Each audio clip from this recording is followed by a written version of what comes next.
വിളിക്കും. ഒരു പ്രത്യേക ഉദ്ദേശം ഒരാളിനെ കൊണ്ട് നിവർത്തിക്കുവാൻ ദൈവം തീരുമാനിച്ചാൽ ദൈവം തിരഞ്ഞെടുത്ത വ്യക്തിയെ ദൈവം വിളിക്കും. അതിനുദാഹരണമായി അബ്രഹാമിനെ ചൂണ്ടിക്കാണിക്കുവാൻ ഞാൻ ആഗ്രഹിക്കുന്നു. അതിനുദാഹരണമായി പത്രോസിനെ ചൂണ്ടിക്കാണിപ്പാൻ ഞാൻ ആഗ്രഹിക്കുന്നു. അതിനുദാഹരണമായി പൗലൂസിനെ ചൂണ്ടിക്കാണിപ്പാൻ ഞാൻ ആഗ്രഹിക്കുന്നു. അതിനുദാഹരണമായി ചരിത്രത്തിൽ ആയിരങ്ങളെ ദൈവം വിളിച്ചു. ഇതെല്ലാം നമ്മൾ ചിന്തിച്ചിട്ടുണ്ട്. അതിൻ്റെ ഉദാഹരണങ്ങളാണ് ഇതിനകത്തിരിക്കുന്ന ഞാനും നിങ്ങളും. ദൈവത്തിൻ്റെ പ്രത്യേക ഉദ്ദേശത്തിനായി ദൈവം വിളിച്ചു.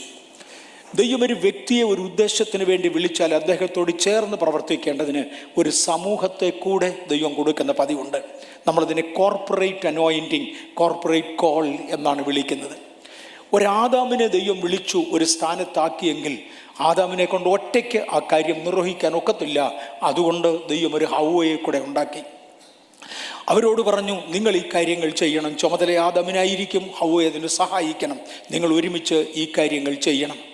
ആ വിഷയത്തിൽ ഹവ്വ പരാജയപ്പെട്ടു. അതുകൊണ്ട് മാനവജാതി പ്രശ്നത്തിലായി. Thank you. ഇന്ന് പ്രസൻറ്റേഷൻ കാണത്തില്ല. ഞാൻ പ്രസൻറ്റേഷനൊന്നും തയ്യാറാക്കിയില്ല. അതിനെക്കുറിച്ച് ഒരു വാക്ക് പറയാം. സത്യത്തിൽ ഈ മെസ്സേജ് ഇന്നലെ എനിക്ക് കംപ്ലീറ്റ് ആയിട്ട് കിട്ടുമ്പോഴത്തേക്ക് ഇന്നലെ വൈകി കഴിഞ്ഞു. സാധാരണ ഒരു മെസ്സേജിൻ്റെ ഫ്രെയിം എനിക്ക് വളരെ നേരത്തെ കിട്ടും. ഞാനതിനാവശ്യമായിട്ട് പവർ പോയിൻറ്റ്സ് പ്രിപ്പയർ ചെയ്യും. അത് കഴിഞ്ഞാണ് കംപ്ലീറ്റ് ചെയ്യുന്നത്. സാധാരണ ഞായറാഴ്ച രാവിലെയാണ്. പക്ഷേ കഴിഞ്ഞ ആഴ്ചത്തെ സ്ഥിതി വേറെയായിരുന്നു. ഞാൻ ഒത്തിരി പ്രാർത്ഥിച്ചെങ്കിലും എനിക്ക് മെസ്സേജ് കിട്ടിയത് സത്യത്തിൽ ഇന്നലെ വൈകുന്നേരത്താണ്. ഇന്നലെ വൈകുന്നേരത്ത് മെസ്സേജ് കിട്ടി. ഞാനത് പ്രിപ്പയർ ചെയ്തു. തുടർന്നത് പവർ പോയിൻ്റിലാക്കാൻ ആവശ്യത്തിന് സമയം കിട്ടത്തില്ല.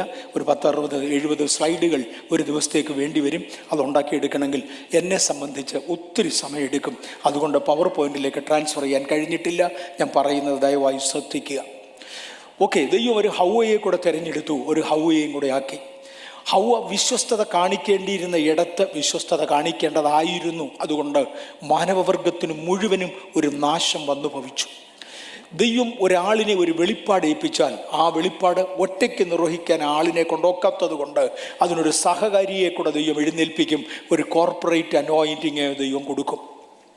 ആ കോർപ്പറേറ്റ് അനോയിൻറ്റിങ്ങിലുള്ളവർ ചേർന്ന് നിൽക്കുന്നെങ്കിൽ മാത്രമേ ഒരുമിച്ച് പോകുവാൻ കഴിയുകയുള്ളൂ. ചില പ്രത്യേക സാഹചര്യങ്ങളിൽ വിളിക്കപ്പെട്ടവരെ തന്നെ പിശാച് എടുത്തു കളയും. മറക്കരുത്, വിളിക്കപ്പെട്ടവരെ പിശാച് തള്ളി തകർക്കും.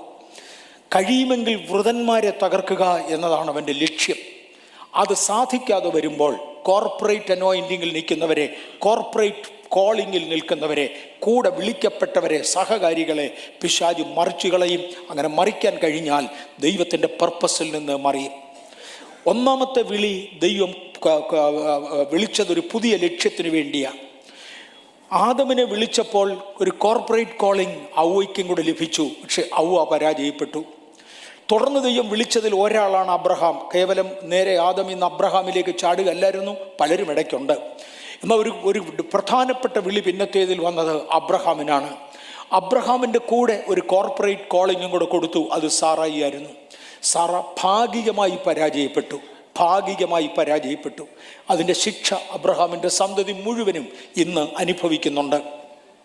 ആത്മിക സന്തതികൾ വരെ. അബ്രഹാമിൻ്റെ അക്ഷരിക സന്തതികൾ എന്ന് പറയുന്നത് യഹൂദനും മുസ്ലിംസുമാണ്. എന്നാൽ ഒരർത്ഥത്തിൽ ഒരാത്മിക സന്തതിയായി കർത്താവ് ക്രിസ്ത്യാനികളെ കൂടെ കൊണ്ടുവന്നു. നാം മുഴുവനും അതിൻ്റെ പരാജയം അനുഭവിക്കുന്നുണ്ട്. ഇസ്രയേലും മുസ്ലിംസും കൂടെ ഉള്ള സമരമാണ്, സന്ധിയില്ല സമരമാണ്. എന്നത്തെയും പ്രശ്നമായി തീർന്നത് ലോകത്തിന് തലവേദനയായി. എന്തു പറ്റി? സേറയ്ക്ക് പറ്റിയതായ ഒരല്പം അനാസ്ഥയാണ്. എന്നാൽ അവൾ പൂർണ്ണമായി അവിശ്വസ്തയായിരുന്നില്ല. വിളിച്ചവൻ വിശ്വസ്തനെന്ന് എണ്ണുവാൻ കഴിഞ്ഞു. ഇടയ്ക്കിടയ്ക്കൊരു അവിശ്വാസം ഉണ്ടായി എന്ന് മാത്രം. അവിശ്വാസത്തിന് കാരണവുമുണ്ട്. അതുകൊണ്ട് ഈ ശാപമുണ്ടായി. എന്നാൽ ഒരളവിൽ വിശ്വസ്തയായി നിന്നതുകൊണ്ട് ഇന്ന് തലമുറകളുണ്ട്. ഞാനും നിങ്ങളും ദൈവസന്നിധിയിൽ നിൽക്കുന്നു. ദൈവം പൗലൂസിനെ വിളിച്ചപ്പോൾ കൂടെ ആരെയും ആക്കിയില്ല. അത് ഭയങ്കരമാണ്. പൗലൂസിനെ വിളിച്ചപ്പോൾ കൂടെ ആരെയും ആക്കിയില്ല. ഒറ്റയ്ക്ക് പൗലൂസിനെ മാത്രം വിളിച്ചു. തന്നെ സഹായിക്കാൻ വേണ്ടി, ശുശ്രൂഷിക്കാൻ വേണ്ടി, സുവിശേഷം പറയാൻ വേണ്ടി, സ്നാനപ്പെടുത്താൻ വേണ്ടി മറ്റും ഒക്കെ ശിഷ്യന്മാരെ അവിടെ ഇവിടെയും ആക്കി. തന്നോടുകൂടെ യാത്ര ചെയ്യേണ്ടവരെ പൗലോസ് തന്നെ തിരഞ്ഞെടുത്തു. പൗലോസ് അവരുമായി യാത്ര ചെയ്തു. തൻ്റെ ഡിസിഷന് വേണ്ടി ദൈവം കാര്യം വിട്ടു. തൻ്റെ ജീവിതം പൂർണ്ണമായും വിജയമായിരുന്നു. വേദപുസ്തകത്തിൽ അത്രയും വിജയിച്ച വ്യക്തികൾ അധികമില്ല. ദൈവം അദ്ദേഹത്തെ ഉപയോഗിച്ചു. ദൈവം ചില വ്യക്തികളെ ഒറ്റയ്ക്ക് വിളിക്കും, കൂടെ ഒരു കോർപ്പറേറ്റ് കോളിങ്ങും കൊടുക്കും. എല്ലാവർക്കും ഒരേ വിഷനായിരിക്കും ദൈവം കൊടുക്കുന്നത്. പ്രത്യേകിച്ച് മോശയുടെ കാലത്തെ സംഭവം. ഞാനൊരു ഇൻട്രഡക്ഷൻ മാത്രം പറഞ്ഞു, ഇവിടെ ഒരിക്കലും ഒരു മെസ്സേജ് ഒരു ദിവസം കൊണ്ട് തീരാറില്ല. മോശയുടെ ചരിത്രത്തിൽ ഒരു ഇൻട്രഡക്ഷൻ. മോശ ഒറ്റയ്ക്കാണ് ദൈവം വിളിച്ചത് ഒരാവശ്യം നേരിട്ടപ്പോൾ. മിസ്രയീമിൽ നിന്ന് ജനത്തെ ഇറക്കിക്കൊണ്ടുവരണം. ദൈവത്തെ സംബന്ധിച്ചിടത്തോളം അത് ഒരു ലേറ്റർ ഓൺ വന്ന ഒരു കോളാണ്.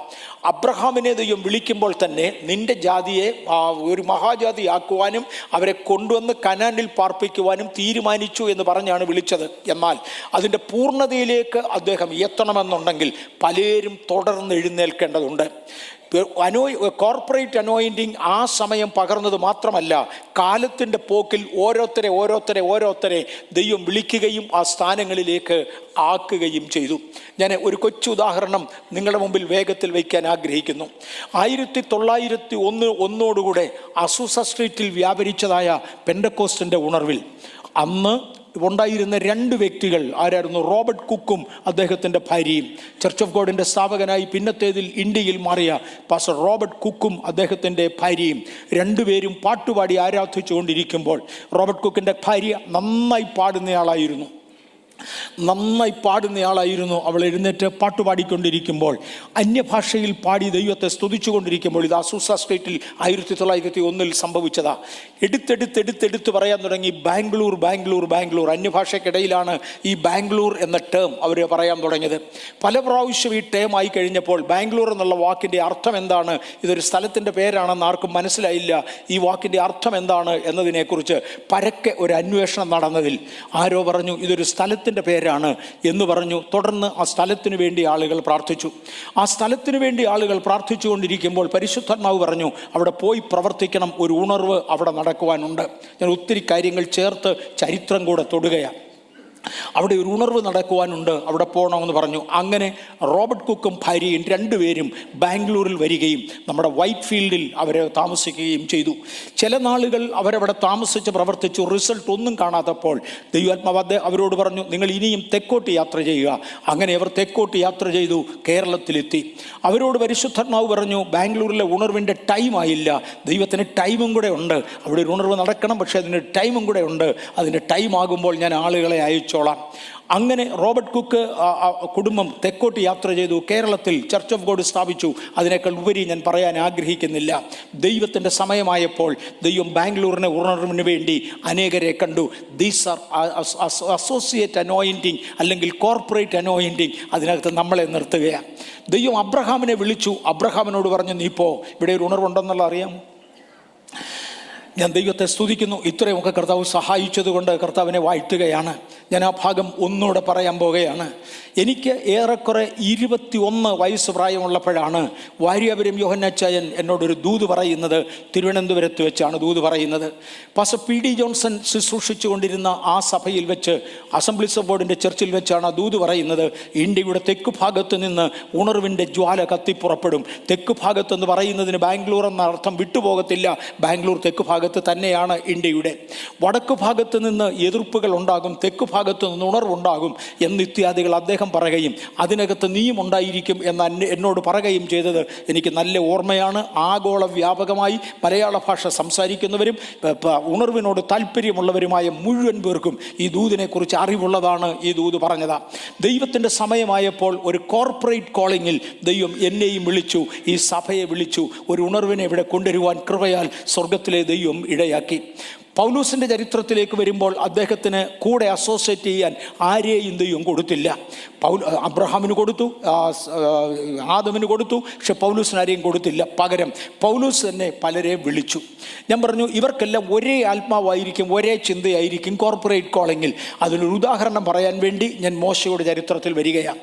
ദൈവത്തിന് ഒരു ഫോളോ ഓൺ കോളിംഗ് അല്ലെങ്കിൽ ലേറ്റർ ഓൺ വന്ന ഒരു കോളിങ്ങിൽ ദൈവത്തിന് മോശ വേണ്ടതായി വന്നു.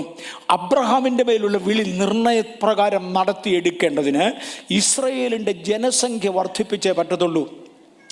ദൈവം ഒരു കാര്യം ഉദ്ദേശിച്ചാൽ, ദൈവം ഒരു കാര്യത്തിന് വേണ്ടി ചിന്തിച്ചിറങ്ങിയാൽ തനിക്കൊരു1000 പ്ലാൻ കാണും. നമ്മളെ ഇത് മുഴുവനും പറഞ്ഞ് ഗ്രഹിപ്പിക്കാൻ ഒക്കത്തില്ല. നമുക്ക് ആവശ്യമുള്ള ഒരു ചാപ്റ്റർ മാത്രമേ നമ്മുടെ മുമ്പിൽ തുറക്കത്തുള്ളൂ. ഒരു വലിയ പുസ്തകത്തിൻ്റെ 1000 പേജുകളുള്ള പുസ്തകത്തിൽ നിന്ന് ഓരോ ചാപ്റ്റർ അവരവർക്ക് ആവശ്യമുള്ളത് തുറന്നു കൊടുക്കുന്നത് പോലെ ദൈവം ഓരോ തലമുറയ്ക്ക് അവരവർക്ക് ആവശ്യമുള്ള ചാപ്റ്ററുകൾ മാത്രം തുറന്നു കൊടുക്കും. അങ്ങനെ ദൈവം മോശയുടെ കാലത്തേക്ക് ദൈവം കരുതി. ദൈവം പറഞ്ഞു, എൻ്റെ ജനം ഈ മിസ്രയീമിൽ വന്നെങ്കിലേ അവർ വളരത്തുള്ളൂ, അവരെ മിസ്രയീമിലേക്ക് അയക്കണം. മിസ്രയീമിൽ അവർ കുടിയുറച്ചു പോയാൽ ശരിയാകത്തില്ല, അവരെ അവിടുന്ന് കൊണ്ടുപോവുകയും വേണം. ആകയാൽ മിസ്രയീം അവർക്ക് യോഗ്യമല്ലാതെ വേണം. മിസ്രയീമിൽ ഒരു ശത്രുത്വം ഉണ്ടാക്കണം. പക്ഷെ ജനം ആ ശത്രുത്വത്തിന് നടുവിൽ വർദ്ധിച്ചു പെരുകി അവരെ ഏതാണ്ട് 6 ലക്ഷത്തോളം ആയതോടെ ദൈവം മോശയോട് പറഞ്ഞു, മോശെ, എനിക്ക് ജനത്തെ വിടുവിച്ചു കൊണ്ടുവരണം. It's A follow up call. ഞാൻ അബ്രഹാമിന് കൊടുത്ത കോളിൻ്റെ ബാക്കിയാണ് ഈ ജനത്തെ അവിടുന്ന് പുറപ്പെടുവിച്ചു കൊണ്ടുവരണം. ജനത്തെ ഇവിടെ നിന്ന് പുറപ്പെടുവിച്ചു കൊണ്ട് വരേണ്ടതിന് മോശ പറഞ്ഞു, എന്നെ കൊണ്ട് ഒറ്റയ്ക്കൊക്കത്തില്ല. മോശയുടെ അമ്മായിയപ്പനാണ് ആ സജഷൻ കൊടുത്തത്. സാഹചര്യത്തിന് മുമ്പിൽ ഒറ്റയ്ക്ക് പോകാൻ സാധ്യമല്ല എന്ന് കണ്ടതോടെ മോശ ഒരു 70 പേരെ തൻ്റെ കൂടെ സഹായത്തിനായി വിളിച്ചു. ഞാനിവിടെ എടുത്തോർമ്മിപ്പിക്കുന്ന ഒരു കാര്യമുണ്ട്. മോശയുടെ സ്വന്തം മക്കൾ മോശയോടെ നിൽക്കുവാൻ കഴിയാതെ പോയി. അതിൻ്റെ കാരണവും ഞാൻ ഒന്ന് തൊട്ടേക്കാം. വേദപുസ്തകത്തിൽ തെളിവില്ല, പക്ഷെ ചരിത്രത്തിൽ തെളിവുകൾ കിടപ്പുണ്ട്. ഞാനത് വിശ്വസിക്കുന്ന ചരിത്രമാണ്, അതുകൊണ്ട് ഞാനത് തൊടുകയാണ്. മോശ മിദ്യാനിലേക്ക് ചെന്നു. മിദ്യാനിലെ പുരോഹിതൻ്റെ മകളെ വിവാഹം കഴിച്ചു. ആ പെൺകൊച്ചിനെ വിവാഹം കഴിക്കുന്ന സമയത്ത് അമ്മായിയപ്പൻ അല്ലെങ്കിൽ പെൺകുട്ടിയുടെ അപ്പൻ മോശയോട് പറഞ്ഞത് ഇതാണ്, നീ ഒരു മിസ്രയീമനാണ് ഇപ്പോൾ, അല്ലെങ്കിൽ നീ ഒരു എബ്രായനാണ്. എബ്രായ ആളുകൾക്കൊരു ഫോക്കേടുണ്ട്, മക്കൾ ജനിച്ചു കഴിയുമ്പോൾ അവരെയും കൂടെ എബ്രായരാക്കണമെന്ന് തോന്നും. പക്ഷെ ഞാൻ മിദ്യാനിലെ പുരോഹിതനാണ്, എൻ്റെ മകൾക്ക് കുഞ്ഞുങ്ങളുണ്ടായാൽ അവരെ ഒരിക്കലും വേറൊരു ദൈവത്തിന് കൊടുക്കാൻ ഒക്കത്തില്ല. അതുകൊണ്ട് ഇപ്പോഴേ നീ വാക്ക് പറയണം, നിൻ്റെ മക്കൾ എൻ്റെ ദൈവത്തിനുള്ളവരായിരിക്കും. ഈ പദം ഭയങ്കരമാണ്. വിവാഹത്തിന് മുന്നമേ മോശ പല അബദ്ധത്തിലും ചെന്ന് ചാടി. അതിലൊന്നാണ് മിദ്യാനി പോയത്. നിശ്ചയമായും അത് ദൈവത്തിൻ്റെ പ്ലാൻ ആയിരുന്നു എന്ന് ചോദിച്ചാൽ ദൈവത്തിൻ്റെ അറിവുള്ള കാര്യമാണെങ്കിലും പ്ലാൻ ആയിരുന്നെന്ന് എനിക്ക് തോന്നുന്നില്ല. അവിടുന്ന് ഒരു വിവാഹം ദൈവത്തിൻ്റെ പ്ലാൻ ആയിരുന്നെന്ന് തോന്നുന്നില്ല. അവിടുന്ന് ജനിക്കുന്ന മക്കളെക്കുറിച്ച് തന്നെ ഇങ്ങനെ നേരത്തെ തന്നെ അമ്മായിയപ്പനുമായി ഒരു എഗ്രിമെൻറ്റിൽ വന്നു, എൻ്റെ കുഞ്ഞുങ്ങളെ ഞാൻ നിങ്ങളുടെ ദൈവത്തിന് തന്നേക്കാം, അതുകൊണ്ട് എൻ്റെ വകയായി എടുക്കത്തില്ല. ഇതുകൊണ്ടാണ് മോശയുടെ കുഞ്ഞുങ്ങൾക്ക് തക്ക സമയത്ത് പരിച്ഛേദന കൊടുക്കാൻ കഴിയാതെ പോയതും യഹോവയുടെ ദൂതൻ മോശയെ കൊന്നുകളയുമെന്നായതോടെ സിപ്പോറ അവരുടെ അഗ്രചർമ്മം ഛേദിച്ച് ദൂതൻ്റെ മുമ്പിൽ ഇട്ടതും ഒക്കെ ഈ കാരണത്താലാണ്. മാത്രമല്ല മോശയുടെ മക്കൾ ഒരു കാലത്തും ഇസ്രായേലിൻ്റെ നേതൃത്വത്തിൽ വന്നിട്ടില്ല എന്ന് നമുക്ക് കാണുവാൻ കഴിയും. പക്ഷേ ഒറ്റയ്ക്ക് ഈ ദൗത്യം നിർവഹിക്കാൻ ഒക്കത്തില്ല. അതുകൊണ്ട് മോശയുടെ അമ്മായിയപ്പൻ്റെ അഡ്വൈസിൻ പ്രകാരം അയാൾ ഒരിക്കലും പറഞ്ഞില്ല, നിൻ്റെ മക്കളെ കൂടെ വിളിച്ച് നിൻ്റെ കൂടെ നിർത്ത്. കാര്യം അവരെ already pre dedicated for my God, എൻ്റെ ദൈവത്തിന് വേണ്ടി അവരെ പ്രീ ഡെഡിക്കേറ്റ് ചെയ്തതായതുകൊണ്ട് എൻ്റെ കൊച്ചുമക്കളെ പിടിച്ചതിനാക്കാൻ ഒക്കത്തില്ല. നീ ഒരു കാര്യം ചെയ്യ്, വേറെ ഒരു 70 നേതാക്കന്മാരെ തിരഞ്ഞെടുക്കാൻ പറഞ്ഞു. അത് ദൈവഹിതത്തിനും വിരോധമല്ലായിരുന്നതിനാൽ മോശ ഒരു 70 പേരെ തിരഞ്ഞെടുത്തു. ആ 70 പേരെ തിരഞ്ഞെടുത്ത് ദൈവം മുമ്പിൽ നിർത്തിയേച്ച് പറഞ്ഞു, ദൈവമേ, ഇവരെ കൂടെ അഭിഷേകം ചെയ്യണം ഫോർ എ കോർപ്പറേറ്റ് അനോയിന്റിങ്. അന്ന് മോശയുടെ മേലുള്ള ആത്മാവിൽ കുറെ എടുത്ത് ഈ 70 പേരുടെ മേൽ ദൈവം പകർന്നു. കാര്യം ഒരൊറ്റ ആത്മാവിൽ മുന്നേറിയെങ്കിൽ മാത്രമേ ഒരു ദൈവിക ലക്ഷ്യം പൂർത്തീകരിക്കാൻ കഴിയുകയുള്ളൂ. ഒരൊറ്റ ആത്മാവിൽ മുന്നേറിയെങ്കിൽ മാത്രമേ ഒരു ദൈവിക ലക്ഷ്യം പൂർത്തീകരിക്കാൻ പറ്റത്തുള്ളൂ. ആകയാൽ മോശയുടെ മേലുള്ള ആത്മാവിൽ കുറെ എടുത്ത് 70 പേരുടെ മേൽ പകുത്തു കൊടുത്തു. ആ ഫോളോ അപ്പ് കോൾ അത് തുടരുവാൻ ഇടയായി. ഇന്നും ദൈവത്തിന് ചില ഫോളോ അപ്പ് കോളുകൾ ഉണ്ട്. ആ ഫോളോ അപ്പ് കോളുകൾ തുടരുവാൻ ദൈവം നമ്മിൽ ചിലരെയാണ് എടുത്തത്, നമ്മിൽ ചിലരെ വിളിച്ചിട്ടുണ്ട്. ഇങ്ങനെ പോകുന്ന കൂട്ടത്തിൽ ചിലരെല്ലാം മിസ്റ്റേക്കിലാകും. കഴിയുമെങ്കിൽ വൃതന്മാരെയും തെറ്റിക്കണം, കഴിയുമെങ്കിൽ ദൈവജനത്തെ വഴിതെറ്റിക്കണം എന്നതാണ് ശത്രുവായ പിശാചിൻ്റെ ലക്ഷ്യം. നമുക്കെതിരെ ഒരു മഹാശക്തിയുണ്ട്. ആ ശക്തിയുടെ താല്പര്യം ഇതാണ്. അതുകൊണ്ട് എതിരെ നിൽക്കുന്ന ശക്തിയെ ജയിക്കേണ്ടതിന് വേണ്ടി മോശെ ഒറ്റയ്ക്ക് പോയാൽ പറ്റത്തില്ല. ഒരു അസോസിയേറ്റ് കോളിംഗ് ഒരു ഗ്രൂപ്പ് നിൻ്റെ കൂടെ ഉണ്ടെങ്കിലേ മതിയാകുള്ളൂ. തൻ്റെ മേലുള്ള 70 പേരുടെ മേൽ ഇതേ ആത്മാവിനെ പകർന്നതിനാൽ ഒരേ ശൈലിയിലും ഒരേ ആത്മാവിനും ജനത്തെ കൊണ്ടുവന്നു. ചെങ്കടൽ കടത്തി ഒടുവിൽ യോർദാൻ്റെ അടുക്കൽ വരെയും കൊണ്ടുവന്നു. കൽപ്പനകൾ ദൈവത്തിങ്കിൽ നിന്ന് വാങ്ങി, 10 കൽപ്പനകൾ ദൈവത്തിൻ്റെ കയ്യിൽ നിന്ന് വാങ്ങി ജനത്തിന് കൊടുത്തു. അതിനുശേഷം അനുഗ്രഹങ്ങളെയും ശാപങ്ങളെയും കുറിച്ചുള്ള ഒരു കൽപ്പന മോവാബിൽ വെച്ച് ദൈവം കൊടുത്തു. അതും മോശ എഴുതി എഴുതി. തുടർന്ന് മോശയുടെ കണ്ണടഞ്ഞു. ദൈവം തുടർന്ന് ഫോളോ അപ്പ് കോളിന് വേണ്ടി ഒരു യോശുവയെ തിരഞ്ഞെടുത്തു. ഇങ്ങനെ വ്യത്യസ്ത തലമുറകളിൽ പോകാറുണ്ട്. ഇടയ്ക്കിടയ്ക്ക് നാം തെറ്റാറുണ്ട്. തെറ്റുന്ന ഇടത്ത് ദൈവത്തിൻ്റെ കറക്ഷനും കാണും. ഇത് ഓർപ്പിക്കാനാണ് താല്പര്യപ്പെടുന്നത്. ഇതാണ് ദൈവത്തിൻ്റെ ജനറൽ രൂപം. പക്ഷെ തെറ്റരുതേ എന്നെനിക്ക് ഓർപ്പിക്കാനുണ്ട്. തെറ്റിയാൽ ദൈവത്തിൻ്റെ കറക്ഷൻസ് കാണും. ഈ കാര്യങ്ങൾ ഓർപ്പിച്ചു പോകാനാണ് താല്പര്യപ്പെടുന്നത്. നമ്മൾ ലോകത്തിൻ്റെ ഏറെക്കുറെ അന്തിമ കാലഘട്ടത്തിലേക്ക് വന്നു. ആളുകൾ അവിടെയും ഇവിടെയും ഒക്കെ വേദപണ്ഡിതന്മാർ പറയാൻ തുടങ്ങി. ഞാൻ പണ്ട് മുതലേ പറയാറുണ്ട്, അനേക വേദപണ്ഡിതന്മാർ നേരത്തെ പറയാറുണ്ട്, നമ്മൾ അവസാനത്തിലെത്തി.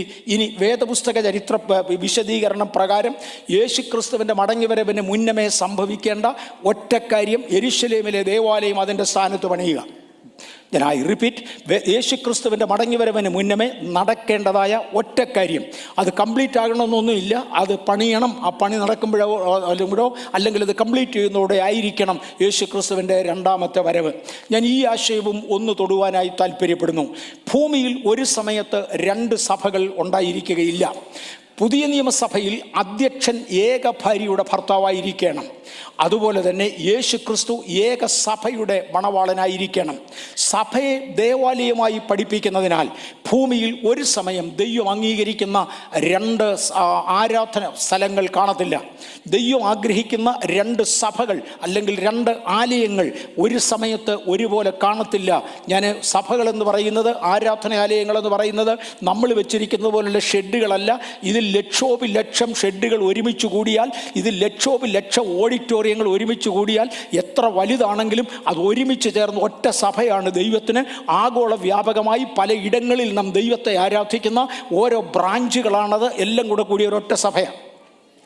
ആരംഭത്തിങ്കിൽ യെരൂശലേമിൽ ഒരു ദേവാലയം ഉണ്ടായിരുന്നു.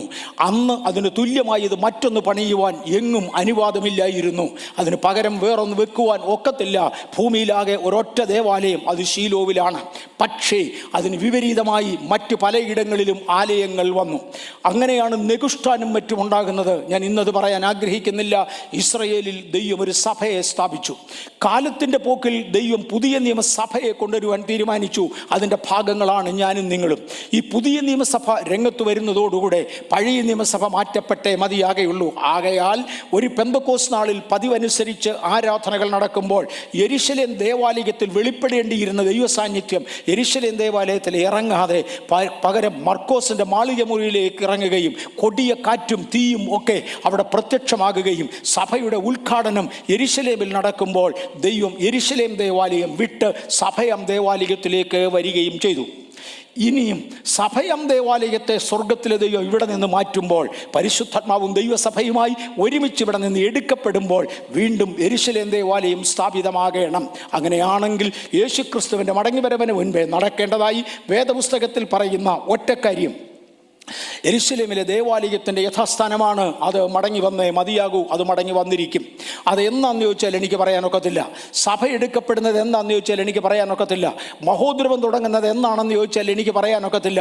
ഇന്നയാണ്ട് ഇന്ന മാസം ഇത്രാം തീയതി ഇത്ര മണി മുതൽ എന്ന് പറയുവാൻ ഒരു ടൈം ഫിക്സ് ചെയ്യാൻ എനിക്ക് അറിഞ്ഞുകൂടാ.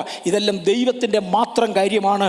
നമുക്കതിനകത്ത് ഇടപെടാൻ അർഹതയില്ല. എന്നാൽ ഏറെക്കുറെ ലോകത്തിൻ്റെ കാലത്തിൻ്റെ അന്ത്യത്തിലേക്ക് ഞാനും നിങ്ങളും വന്നിരിക്കുന്നുവെന്ന് നമുക്ക് നന്നായി അറിയാം. ഈ അന്ത്യകാലത്തെ പ്രിപ്പറേഷന് വേണ്ടി ദൈവത്തിന് ചിലരെ വേണം. അതിനകത്ത് ഉൾപ്പെടുന്നവരാണ് ഞാനും നിങ്ങളും. ഇതങ്ങോട്ട് ഓർപ്പിക്കുകയാണ് എൻ്റെ കാര്യം.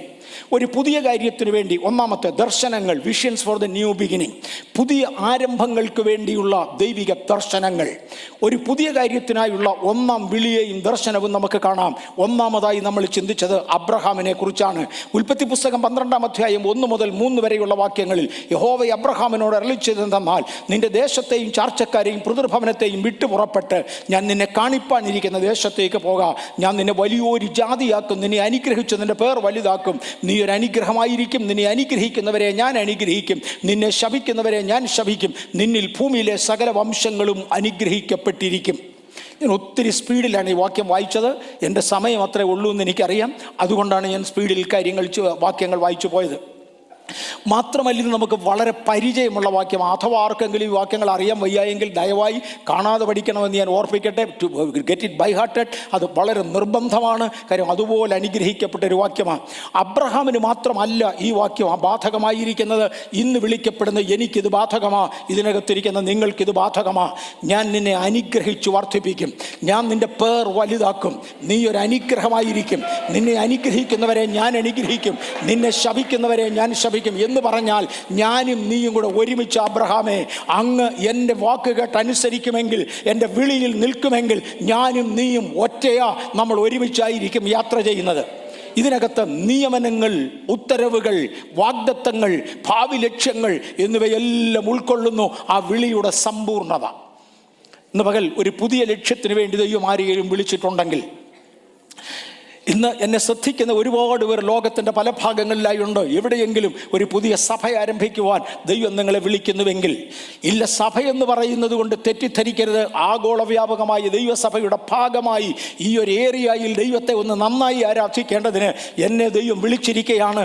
അതിന് ചിലരെ കൂടെ ഉദ്ധരിച്ചു കൊണ്ടുവരാൻ, അടുത്ത ചർച്ച് പൊട്ടിക്കാനല്ല ഞാൻ പറഞ്ഞത്. ആ ഒരു ആശയം പൈശാചികമാണ്. ചർച്ച് പൊട്ടിച്ച് വേറൊന്നിനെ ആക്കുക എന്നുള്ളത് പൈശാചികമാണ്. അതല്ല, ദൈവത്തിൻ്റെ സഭയ്ക്ക് കേടുവരാതെ അതിനെ പണിതുയർത്തുവാൻ എൻ്റെ മേലൊരു വിളി ഉണ്ടോ എന്ന് ആർക്കെങ്കിലും തോന്നുന്നെങ്കിൽ, ഇതിനകത്തൊന്ന് നിയമനങ്ങളുണ്ട്. ദൈവം ഒരാളിനെ നിയമിക്കാതെ ആളിനൊന്നും ചെയ്യാനൊക്കത്തില്ല. അബ്രഹാമിൻ്റെ വിളിയിൽ ഒരു നിയമനമുണ്ട്. അബ്രഹാമേ വരിക, ഞാൻ നിന്നെ നിയമിച്ചിരിക്കുകയാണ്. എന്തിനു വേണ്ടി? ഒരു ജാതിയെ എനിക്ക് വേണ്ടി ഉണ്ടാക്കുവാൻ. മോശയോട് പറഞ്ഞു, മോശേ ഞാൻ നിന്നെ നിയമിച്ചിരിക്കുകയാണ്. എന്തിനു വേണ്ടി? ഒരു ജനത്തെ വിടുവിച്ചു കൊണ്ടുവരുവാൻ. പൗലോസിനോട് പറഞ്ഞു, പൗലോസേ ഞാൻ നിന്നെ നിയമിച്ചിരിക്കുകയാണ്. എന്തിനു വേണ്ടി? ഒരു ജനത്തെ എനിക്ക് വേണ്ടി ഒരുക്കുവാൻ, ലോകത്തിലൊക്കെയും പോയി സകല ജാതികളോടും പറയുവാൻ, രാജാക്കന്മാരുടെ മുമ്പിൽ നിൽക്കുവാൻ. പൗലോസേ ഇന്നത്തെ സാഹചര്യത്തിൽ എന്ന് പറഞ്ഞാൽ അന്നത്തെ സാഹചര്യത്തിൽ രാജാക്കന്മാരുടെ മുമ്പിൽ നിൽക്കത്തക്കവണ്ണം വിദ്യാഭ്യാസ യോഗ്യതയോ ജനത്തിൻ്റെ മുമ്പിൽ നിൽക്കത്തക്കവണ്ണം വചനപരിജ്ഞാനമോ ഉള്ള രണ്ടാമതൊരാൾ ഈ തലമുറയിൽ എൻ്റെ കയ്യിൽ കിട്ടിയിട്ടില്ല. ഞാൻ ഈ തലമുറയെ മൊത്തം ഒന്ന് നോക്കിയിട്ട് ഞാൻ കാണുന്നത് നിന്നെയാണ്. ദൈവത്തിന് സ്തോത്രം. ഞാൻ ഒരു വാക്കും കൂടെ ചേർത്ത് പറയാൻ ആഗ്രഹിക്കുന്നു. പരിശുദ്ധാത്മാവെന്നെ നിയന്ത്രിക്കുന്നത് പോലെ. ഈ പവർ പോയിന്റ് ഇല്ലാതെ സംസാരിച്ചാൽ ഇങ്ങനൊരു ഗുണമുണ്ട്. അങ്ങോട്ടും ഇങ്ങോട്ടുമൊക്കെ പരിശുദ്ധാത്മാവിൻ്റെ ഹിതത്തിന് ഒത്തവണ്ണം ഡൈവേർട്ട് ചെയ്യാം. അല്ലെങ്കിൽ ഞാൻ ഡൈവേർട്ട് ചെയ്യും, ഇല്ലെന്നല്ല. എന്നാൽ അതിനേക്കാൾ കൂടുതൽ ഞാൻ ഫ്രീ ആയിരിക്കും. അതുകൊണ്ട് ഡൈവേർട്ട് ചെയ്യാനായി സാധിക്കും. ഇരിക്കുന്ന മുഴുവൻ ജനത്തെയും ദൈവം ഒന്ന് സ്കാൻ ചെയ്യും. എനിക്ക് ഒരിക്കൽ ഗൗരവമുള്ള ഒരു രോഗം വന്നു. അന്ന് എന്നെ സ്കാൻ ചെയ്തുകൊണ്ട് വരാൻ പറഞ്ഞു. സ്കാനിങ്ങിൻ്റെ റിപ്പോർട്ട് കണ്ടിച്ച് ഡോക്ടർ പറഞ്ഞു, നിൻ്റെ ഇന്ന ഭാഗത്ത് രോഗമുണ്ട്. അത് വളരെ പിൻ പോയിൻ്റ് അക്യുറസിയിൽ പറഞ്ഞു. ഒന്ന് സ്കാൻ ചെയ്തു. അന്നുള്ള ജനത്തെ സ്വർഗത്തിലെ ദൈവം ഒന്ന് സ്കാൻ ചെയ്ത് വെച്ച് പറഞ്ഞു, പൗലൂസേ ഞാൻ ആകെപ്പാടെ നോക്കട്ടെ. അന്ന് അദ്ദേഹത്തെ ശൗലെന്നാണ് വിളിക്കുന്നത്. ശൗലെ, ഞാൻ ആകെ ആളുകളെ സ്കാൻ ചെയ്തിട്ട് കൊള്ളാവുന്ന ഒന്നിനെ മാത്രമേ കണ്ടുള്ളൂ, അത് നീയാ. അതുകൊണ്ട് എനിക്ക് നിന്നെ വേണം. നിന്നെ വിളിച്ചാൽ നീ വരുമെങ്കിൽ നിനക്ക് ഓപ്ഷൻ തരിക. നിനക്കൊന്നും ഒരിക്കലും ദൈവം ആരെയും കമ്പൽസറി പിടിച്ചുകൊണ്ട് പോകത്തില്ല. ഞാൻ നിനക്കൊരു ഓപ്ഷൻ തരികയാ, നീ വരുന്നെങ്കിൽ വാ. പക്ഷെ ഞാനാണെന്ന് അറിയാൻ വേണ്ടി നട്ടുച്ചയുടെ സൂര്യനെ കവിയുന്ന ഒരു പ്രകാശം നിന്റെ ചുറ്റും അടിപ്പിച്ചുകൊണ്ട് ഞാൻ നിന്നെ കൊണ്ടുവരാൻ പോകുകയാ. നിനക്ക് ഇഷ്ടമുണ്ടെങ്കിൽ വാ, ഞാൻ നിന്നെ ഉപയോഗിക്കും. എന്തിനൊക്കെ വേണ്ടി? രാജാക്കന്മാരുടെ മുമ്പിലും ജാതികളുടെ മുമ്പിലും ഒരുപോലെ നിന്നെ അയക്കേണ്ടതിന്. ഇന്ന് ഇതിനകത്ത് സ്വർഗത്തിലെ ദൈവം ഒന്ന് സ്കാൻ ചെയ്തേച്ച് ചിലതിനെ നോക്കി ഈ പ്രസ്താവന പറയട്ടെ, മരണമെങ്കിൽ മരണം, ജീവനെങ്കിൽ ജീവൻ. ഏതിനെയും പ്രതിസന്ധികളെ നേരിടുവാൻ തക്കവണ്ണം ഉറച്ചു നിൽപ്പാൻ കെപ്പുള്ള ഒരു വ്യക്തിത്വമായി ഞാൻ നിന്നെ കണ്ടിരിക്കുകയാണ്. ആകയാൽ വരിക എന്ന് പറഞ്ഞ് ചിലതിനെ എൻ്റെ ദൈവം വിളിക്കട്ടെ. പൗലൂസിനെ വിളിക്കുമ്പോൾ ശക്തിയേറിയ ഒരു പ്രകാശത്തിൻ്റെ നടുവിൽ ഇന്ന് പകലും ഇതിനകത്തിരിക്കുന്ന ചിലർ വെളിപ്പാടുകൾ കണ്ടാൽ ഞാൻ അവർക്കായി ദൈവത്തെ സ്തുതിക്കുന്നു. പരിശുദ്ധാത്മാവിൻ്റെ ശക്തിയേറിയ സാന്നിധ്യം ഇതിനകത്തുണ്ട് എന്ന് മറക്കരുത്. ഇന്ന് പകൽ ദൂരെ നിന്ന് പോലും എന്നെ കാണുന്ന ചിലരുടെയൊക്കെ ഹൃദയത്തോട് സ്വർഗത്തിലെ ദൈവം ഇടപെടട്ടെ. ശൗലിൻ്റെ ജീവിതത്തിൽ തീ കത്തിയെങ്കിൽ, നട്ടുച്ചയുടെ സൂര്യനെ കവിയുന്ന പ്രകാശം ചുറ്റും അടിച്ചുമെങ്കിൽ എൻ്റെ അകത്ത് അത് വേണമെന്നില്ല. ചിലരുടെ കണ്ണുകൾക്ക് കാണത്തക്കതുപോലെ, ചിലരുടെ ഹൃദയം തിരിച്ചറിയത്തക്കതുപോലെ ഒരു സാന്നിധ്യത്തിന് വലിപ്പം ഇന്ന് പകൽ പലതിനെയും സ്കാൻ ചെയ്തുകൊണ്ട് സ്വർഗം പറയട്ടെ, നിന്നെ എനിക്ക് വേണം. സ്തോത്രം. ഓക്കെ, ഇതിനകത്ത് നിയമനങ്ങളുണ്ട്. നിയമനങ്ങൾ. ദൈവം ഒരാളിനെ നിയമിക്കാതെ ഒന്നും നടക്കത്തില്ല. എനിക്ക് പലയിടത്തു നിന്നും പല ഇൻ്റർവ്യൂ കോളുകൾ ലഭിച്ചെന്നിരിക്കട്ടെ. ദൈവത്തിൻ്റെ കൃപ, ഞാൻ എങ്ങും ഒന്നും അപ്ലൈ ചെയ്യുന്നില്ല, എനിക്ക് ഇൻ്റർവ്യൂ കോളില്ല. എനിക്ക് പലയിടത്തു നിന്നും പല ഇൻ്റർവ്യൂ കോളുകൾ ലഭിച്ചു വന്നിരിക്കട്ടെ. അതിൻ്റെ അർത്ഥം ജോലി കിട്ടിയെന്നല്ല. ഫൈനലി എനിക്കൊരു അപ്പോയിൻമെൻ്റ് ഓർഡർ കിട്ടുകയാണെങ്കിൽ അതിനെയാണ് ജോലി കിട്ടി എന്ന് പറയുന്നത്. സ്വർഗത്തിലെ ദൈവം പലരെ ശോധന ചെയ്തു, പലർക്ക് ചാൻസ് തന്നു, പലരെ വിളിച്ചു. എന്നാൽ ദൈവം അത് കൺഫേം ചെയ്യുന്നതിനായി, സ്തോത്രം, കൺഫേം ചെയ്യുന്നതിനെ ഉത്തരവ് എന്ന് വിളിക്കും.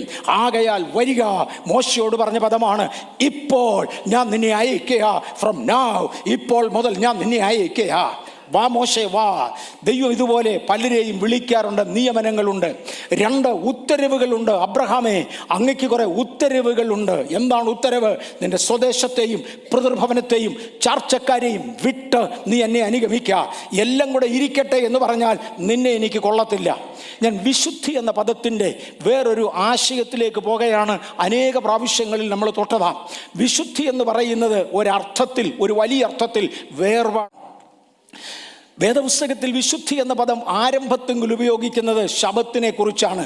ദൈവം 7-ാം നാളായ ശബത്തിനെ ശുദ്ധീകരിച്ചു. കഴിഞ്ഞ വാച്ച് നൈറ്റ് സർവീസ് ഇവിടെ കഴിഞ്ഞപ്പോൾ, അദ്ദേഹം എന്നെ ലിസൺ ചെയ്യുന്നു എനിക്ക് അറിഞ്ഞുകൂടാ, വാച്ച് നൈറ്റ് സർവീസ് ഇവിടെ കഴിഞ്ഞ ശേഷം എനിക്ക് ആവശ്യത്തിൽ കൂടുതൽ ക്ഷീണം ഉണ്ടായിരുന്നത് കൊണ്ട് ഞാൻ ആ റൂമിനകത്ത് പോയിരുന്നു. ആ സമയത്ത് ആരോ ഒരാൾ വന്ന് എൻ്റെ അടുത്ത് 2-3 പേപ്പർ തന്നേച്ചു പറഞ്ഞു, any doubt U contact me on this number എന്നും പറഞ്ഞു. ഞാൻ അന്നേരത്തെ പേപ്പർ വായിച്ചു നോക്കിയില്ല. പിന്നെ വായിച്ചു നോക്കുമ്പോൾ ഒരുപാട് മണ്ടത്തരങ്ങളൊക്കെ അതിനകത്ത് എഴുതിയിട്ടുണ്ട്. അതിനകത്ത് ഡൗട്ടുണ്ടോയെന്ന് എനിക്കതിനകത്ത് ഒരു ഡൗട്ടും ഇല്ല സാറേ. അഥവാ കേൾക്കുന്നുണ്ടെങ്കിൽ ഒരു ഡൗട്ടും ഇല്ല, താൻ പറഞ്ഞ തെറ്റാന്ന് എനിക്കറിയാം. അതിനകത്ത് തർക്കിക്കാനും ഞാൻ വരുന്നില്ല. അദ്ദേഹം പറയുന്നത് സോളാർ സിസ്റ്റത്തെ ആശ്രയിക്കാൻ വേണ്ടി, അല്ലെങ്കിൽ സോളാർ ശക്തികളെ, സൂര്യനെയും മറ്റും ആരാധിക്കാൻ വേണ്ടിയാണ് ഞായറാഴ്ചകൾ ആരാധനയ്ക്ക് കൂടുന്നത്. കർത്തൃമേശ എടുക്കേണ്ടത് രാത്രിയിലാണ് എന്നിത്യാദികൾ കുറേ കാര്യങ്ങളാണ്. സംശയമുണ്ടേ പറഞ്ഞ്, എനിക്ക് സംശയമില്ല, ഞാൻ മറുപടിയും പറയുന്നില്ല, അത് അർഹിക്കുന്നുമില്ല. കാര്യം എൻ്റെ അറ്റൻഷൻ ഡൈവേർട്ട് ചെയ്യാൻ വേണ്ടി ചെകുത്താൻ പടച്ചു വിടുന്ന ഒന്നാണ്. ലേവി പുരോഹിതനില്ലാതെ, ഐ റിപ്പീറ്റ്, ലേവി പുരോഹിതനില്ലാതെ ശനിയാഴ്ച ആരാധിപ്പാൻ വേദപുസ്തകത്തിൽ പ്രമാണം ഇല്ല എന്ന് അയാളും കൂടെ ഒന്ന് അറിഞ്ഞിരുന്നാൽ കൊള്ളായിരുന്നു. നമ്മളെല്ലാം അറിഞ്ഞാൽ കൊള്ളായിരുന്നു. ലേവി പുരോഹിതനില്ലാതെ ശനിയാഴ്ച ആരാധിക്കുവാൻ റൈറ്റ് ഇല്ല എന്ന് ഒരു പ്രാവശ്യം കൂടെ ഞാൻ ഓർമ്മിപ്പിക്കട്ടെ. ലേവി പൗരോഹിത്യത്തെ പറിച്ചെടുത്തേച്ചാണ് മൽക്കീസദേക്കിൻ്റെ ക്രമപ്രകാരം എന്നേക്കുമുള്ള പൗരോഹിത്യം പുതിയ നിയമത്തിൽ തന്നത്. ആകയാൽ ആരാധനയുടെ പ്രമാണങ്ങൾ മാറി എന്ന് കർത്താവിൽ ഓർപ്പിക്കുവാൻ ഞാൻ താല്പര്യപ്പെടുന്നു. എന്നാൽ ഇതിനകത്ത് ഉത്തരവുകളുണ്ട്. അബ്രഹാമേ, നീ ഇന്നത് ചെയ്യണം.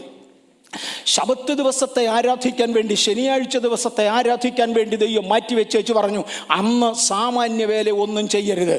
സാമാന്യ വേല ചെയ്യാതെ ഒരു വേർപാടാചരിക്കുന്ന ദിവസത്തെയാണ് വിശുദ്ധ ദിവസം എന്ന് വിളിക്കുന്നത്. ഐ റിപ്പീറ്റ്, ഒരു വ്യക്തിയെ ദൈവം വിശുദ്ധൻ എന്ന് പറയണമെങ്കിൽ സാമാന്യമായതിൽ ഇടപെടാതെ ദൈവകാര്യങ്ങളിൽ ഇടപെടുന്നവനെ മാത്രമേ വിശുദ്ധൻ എന്ന് വിളിക്കാൻ സാധ്യമാകുകയുള്ളൂ. വിശുദ്ധരാകുവാൻ കർത്താവ് നമ്മെ വിളിച്ചു. നമ്മുടെ ഉപജീവനത്തിനുള്ളത് ചെയ്യരുതെന്നല്ല പറഞ്ഞത്. ശബത്ത് നാളിലും ആഹാരം കഴിക്കാം, ശബത്ത് നാളിലും ഉറങ്ങാം, ശബത്ത് നാളിലും അവനവൻ്റെ കാര്യങ്ങൾ ചെയ്യാം. എന്നാൽ സാമാന്യ കാര്യങ്ങൾക്ക് വേണ്ടി പോകരുത്. ഇതിനകത്ത് ഉത്തരവുകളുണ്ട്. 3, ഇതിനകത്ത് വാഗ്ദത്തങ്ങളുണ്ട്. ഞാൻ നിൻ്റെ കൂടെ ഇരിക്കും, ഞാൻ നിൻ്റെ സന്തതിയെ വർദ്ധിപ്പിക്കും, ഞാൻ നിന്നെ അനുഗ്രഹിക്കും, ഞാൻ നിനക്ക് ദേശം തരും. ഭാവി ലക്ഷ്യങ്ങൾ ദൈവം പറഞ്ഞു. എന്തിനു വേണ്ടിയാണ് അബ്രഹാം ഇതിനെ വിളിക്കുന്നത്? ഒരു സന്തതിയെ ശേഷിപ്പിക്കുവാൻ, ഒരു തലമുറ ഉളവാക്കുവാൻ. എൻ്റെ ചില വാഗ്ദത്തങ്ങൾ പെൻഡിങ്ങിൽ കിടപ്പുണ്ട്, അത് കൊണ്ടുവരണമെങ്കിൽ ഇന്നിതിനകത്തിരിക്കുന്ന ചിലരോടും പരിശുദ്ധാത്മാവ് ശക്തമായി ഇടപെടുകയാണ്. എൻ്റെ ചില വാഗ്ദത്തങ്ങൾ ചില ദേശങ്ങളോടുണ്ട്, അത് നിർവഹിക്കപ്പെടണമെങ്കിൽ അബ്രഹാമേ നീ വന്നേ മതിയാകെയുള്ളൂ. ഭാവിയെക്കുറിച്ചുള്ള എൻ്റെ ലക്ഷ്യങ്ങൾ ഇവയാണ്. ഇതെല്ലാം ഉൾക്കൊള്ളുന്നതാണ് ആ ഫസ്റ്റ് കോൾ. രണ്ടാമത്തെ ഉദാഹരണം പൗലൂസിനെയാണ് നമ്മൾ എടുത്തത്. അപ്പോസ്തല പ്രവൃത്തികളുടെ പുസ്തകം 9-ാം അധ്യായം 9-ാം അധ്യായത്തിൻ്റെ 3 മുതൽ 7 വരെയുള്ള വാക്യങ്ങളിൽ, അവൻ പ്രയാണം ചെയ്ത് ദമസ്കോസിനെ സമീപിച്ചപ്പോൾ പെട്ടെന്ന് ആകാശത്തുനിന്നൊരു വെളിച്ചം അവന് ചുറ്റും മിന്നി. അവൻ നിലത്ത് വീണു. ശൗലേ ശൗലേ, നീ എന്നെ ഉപദ്രവിക്കുന്നത് എന്തെന്ന് തന്നോട് പറയുന്നൊരു ശബ്ദം കേട്ടു. നീ ആരാകുന്നു കർത്താവേ എന്ന് അവൻ ചോദിച്ചതിന്, നീ ഉപദ്രവിക്കുന്ന യേശു ആകുന്നു ഞാൻ. നീ എഴുന്നേറ്റ് പട്ടണത്തിലേക്ക് ചെല്ലുക, നീ ചെയ്യേണ്ടത് എന്തെന്ന് അവിടെ വെച്ച് ഞാൻ നിന്നോട് പറയും എന്ന് പറഞ്ഞു. 7-ാമത്തെ വാക്യം പറയുന്നു, അവനോടുകൂടെ പ്രയാണം ചെയ്ത പുരുഷന്മാർ ശബ്ദം കേട്ടുവെങ്കിലും ആരെയും കാണാതെ മരവിച്ചു നിന്നു. ദൈവശബ്ദത്തിൻ്റെ ഒരു വലിയ പ്രത്യേകത ഇതാ. ഒരു വ്യക്തിക്ക് ഒരു ദൈവിക അനുഭവം ഉണ്ടാകുന്നുവെന്ന് അടുത്ത് നിൽക്കുന്ന വ്യക്തികൾക്ക് കാണാൻ കഴിഞ്ഞെന്ന് വരാം. പക്ഷേ പറയുന്ന വാചകങ്ങൾ കേൾക്കത്തില്ല. ദൈവം എന്നോട് ഇടപെടുന്നത് എനിക്ക് മാത്രമേ മനസ്സിലാകത്തുള്ളൂ. കാര്യം എന്നോട് മാത്രമാണ് ഇടപെടുന്നത്, രണ്ടാമതൊരാളിനോടല്ല. ഇന്ന് പകൽ ദൈവം ഒരു വ്യക്തിയോട് ഇടപെടുന്നെങ്കിൽ നിങ്ങൾക്ക് തിരിച്ചറിയാം. ഇന്ന് പകൽ ചോദ്യര് കർത്താവേ അങ്ങ് ആരാകുന്നു അടിയനോട് ഇങ്ങനെ സംസാരിക്കുവാൻ? എൻ്റെ ഹൃദയവാതുക്കൾ മുട്ടിക്കൊണ്ട് എൻ്റെ ആത്മാവിനോട് സംസാരിക്കുന്ന എന്നെക്കുറിച്ച് അങ്ങ് ഉദ്ദേശിക്കുന്നത് എന്ത്? ദൈവത്തോട് ചോദ്യര് പറഞ്ഞു, എഴുന്നേര്. കൂടെയുള്ള ആർക്കും അറിയത്തില്ല, അവരാരും കേൾക്കുന്നില്ല. സാക്ഷികൾ ആരൊക്കെ ഉണ്ടായിരുന്നു കൂടെ? ഞാൻ ഒരു സാക്ഷി വിസ്താരത്തിന് വരികയാ. പൗലോസിനോട് കൂടെ യാത്ര ചെയ്യുന്ന ചെറുപ്പക്കാരൊക്കെയുണ്ട്. ഇന്നാര് വന്നു, നീ കേട്ടോ ശബ്ദം? ഇല്ല. അങ്ങനെ പിന്നെ പൗലോസ് പറയുന്ന ആരാ അംഗീകരിക്കാൻ വരുന്നേ? കൂടെ യാത്ര ചെയ്തവൻ കേട്ടിട്ടില്ല. ഇദ്ദേഹം കുതിരപ്പുറത്തും താഴെ വീണ് പിടയ്ക്കുന്നത് അവർ കണ്ടു. പക്ഷെ അദ്ദേഹത്തോട് ആരും വന്ന് സംസാരിക്കുന്നത് കണ്ടില്ല. അദ്ദേഹത്തോടൊന്നും ആരും ഇടപെട്ടിട്ടില്ല. അവരാരും ഒരു പക്ഷെങ്കിൽ തേജസ് കണ്ടിട്ടില്ല. കാര്യം തേജസ് കണ്ട പൗലോസിനെ പറ്റി അദ്ദേഹത്തിന് കണ്ണുപോയി. ആ തേജസ്സിൻ്റെ വലിപ്പം അത്ര വലുതായിരുന്നു, അദ്ദേഹത്തിൻ്റെ കണ്ണുപോയി. പക്ഷെ കൂടെ വന്ന ആരുടെയും കണ്ണുപോയിട്ടില്ല. എന്ന് പറഞ്ഞാൽ വെളിപ്പാട് കേവലം ആർക്കു വേണ്ടിയായിരുന്നോ ആ വ്യക്തി മാത്രമേ കണ്ടിട്ടുള്ളൂ. ഇന്ന് പകൽക്കാലം ദൈവം ഇടപെടുന്നത് വ്യക്തികളോടാകയാൽ സ്തോത്രം. ഞാൻ എപ്പോഴും പറയാറുണ്ട്, ഞാൻ ഇടപെടുന്നത് ഒരു ക്ലാസ്സിനോടാ. ഇന്ന് ഇതിനകത്തിരിക്കുന്ന ആളുകളോടാണ് ഞാൻ സംസാരിക്കുന്നത്. ഓൺലൈനിലൂടെ എന്നെ ശ്രദ്ധിക്കുന്ന ആളുകളോടാണ് ഞാൻ സംസാരിക്കുന്നത്. ഹാർവസ്റ്റ് ടിവിയിലൂടെ എന്നെ ശ്രദ്ധിക്കുന്ന ആളുകളോടാണ് ഞാൻ സംസാരിക്കുന്നത്. പക്ഷെ ദൈവം സംസാരിക്കുന്നത് അങ്ങനെയല്ല, അതിനകത്ത് ഒറ്റപ്പെട്ട വ്യക്തികളോടാ. ഈ ശബ്ദത്തിൻ്റെ നടുവിൽ നിന്ന് ആ ദൈവശബ്ദം തിരിച്ചറിയുന്നവർക്കായി കർത്താവിനെ വാഴ്ത്തുകയാണ്. അല്ലാത്തവർക്ക് ഒരു പ്രയോജനവുമില്ല. ആ വ്യക്തികൾക്കറിയാം എന്നോടാണ് ദൈവം ഇടപെട്ടത്. ദൈവം ഓൾവേസ് ഇടപെടുന്നത് അങ്ങനെയാ. അല്ലാത്തവരോട് ദൈവം ഇടപെടാറില്ല. മറ്റവർക്കത് മനസ്സിലായിട്ട് കാര്യമില്ല. അവർ ദർശനം കണ്ടില്ല, കൂടെ നിന്നവരാ. അവരെല്ലാം കണ്ട് ഇയാൾ താഴെ വീഴുന്നതും പിടയ്ക്കുന്നതും. കഴിഞ്ഞ ദിവസം ഒരു അങ്കിളിനോട് സംസാരിക്കാൻ എന്നേക്കാൾ ചില ദിവസങ്ങൾക്ക് അദ്ദേഹം സീനിയറാണ്, ചില ദിവസങ്ങൾക്ക് വന്നിരുന്ന് കാണണം. എന്നോട് പറഞ്ഞൊരു ബ്രദറൻ ബാക്ക്ഗ്രൗണ്ടിൽ നിന്ന് വന്നയാളാണ്. എനിക്ക് അദ്ദേഹത്തോട് ഒരുപാട് സന്തോഷം തോന്നി. തുടർന്ന് കോൺടാക്ട് ചെയ്യാൻ ഞാൻ താല്പര്യപ്പെടുന്നുണ്ട്. ബ്രദറൻ ബാക്ക്ഗ്രൗണ്ടിൽ നിന്ന് വന്ന ഒരാളാണ്. ആരായിരുന്നു? ഒരു സായിപ്പ് ഇന്ത്യയിൽ വന്ന സമയത്ത്, നാഗൽ സായിപ്പ് ഇന്ത്യയിൽ വന്ന സമയത്ത് അദ്ദേഹം ഇന്ത്യയിൽ നിന്നൊരു 5 ശിഷ്യന്മാരെ തിരഞ്ഞെടുത്തു. 5 ശിഷ്യന്മാരെ പഠിപ്പിച്ചു. അതിലൊരാളുടെ കൊച്ചുമകനാണ്. അങ്കിൾ ഇവിടെ വന്നിട്ടുണ്ടായിരിക്കണം. Thank you. ഇതിനകത്തുണ്ട്. ദൈവത്തിന് സ്തോത്രം. അതിലെ ആ 5 പേരിൽ ഒരാളുടെ കൊച്ചുമകനാണ്. ആരംഭത്തെങ്കിൽ ജീവിതം സാമാന്യമായിരുന്നു. എന്നാൽ ഒരു ദിവസം പരിശുദ്ധാത്മാവ് ഇടപെട്ടു. ഈ തലമുറയിൽ ദൈവത്തിന് വേണ്ടി പ്രയോജനപ്പെടുന്നവരും പക്ഷേ പരിശുദ്ധാത്മാവിൻ്റെ ഞാനും നിങ്ങളും കാണുന്ന കാഴ്ചപ്പാടിനകത്തേക്ക് ഇറങ്ങാത്തതുമായ ഒരു വ്യക്തിയുമായി ഒരുമിച്ചിരിക്കുകയായിരുന്നു. അദ്ദേഹം പറഞ്ഞു, ഒരിക്കലും ഒരു സ്വിമ്മിംഗ് പൂളിൻ്റെ അരികിൽ ഞങ്ങൾ ഒരുമിച്ചിരുന്ന് സംസാരിച്ചു കൊണ്ടിരിക്കുമ്പോൾ ഒരു ആത്മശക്തി എൻ്റെ മേൽ വ്യാപരിച്ചു. എൻ്റെ കൂടിരുന്നയാളത് കണ്ടു. അയാളതിന് വീക്ക്നെസ്സാ, പക്ഷെ അദ്ദേഹത്തിന് പ്രാപിക്കാൻ കഴിഞ്ഞില്ല. എൻ്റെ മേലൊരു ആത്മശക്തി വ്യാപരിച്ചു. എനിക്ക് കൺട്രോൾ ചെയ്യാൻ വയ്യാത്തതുപോലെ, പിടിച്ചു നിൽക്കാൻ കഴിയാത്തതുപോലെ ശക്തിയേറിയ ഒരു വ്യാപാരം എന്നിലൂടെ ഉണ്ടായി. ഈ ഇതിനകത്തിരിക്കുന്ന പലരുടെ മേലും ഒരു വ്യാപാരം ഉണ്ടാകും. അടുത്ത് നിൽക്കുന്നവന് മനസ്സിലാകത്തില്ല, അടുത്ത് നിൽക്കുന്നവന് പിടികിട്ടത്തില്ല. ഇന്ന് പകൽ ഈ ശബ്ദം ഉയരുമ്പോൾ അനേകരുടെ മേലൊരു വ്യാപാരമുണ്ട്. 2025 ദൈവം ചിലതിനു വേണ്ടി ഉപയോഗിപ്പാൻ അവരോട് സംസാരിക്കുന്ന വ്യാപാരമാ. അടുത്തിരിക്കുന്നവർക്ക് മനസ്സിലാകയില്ല.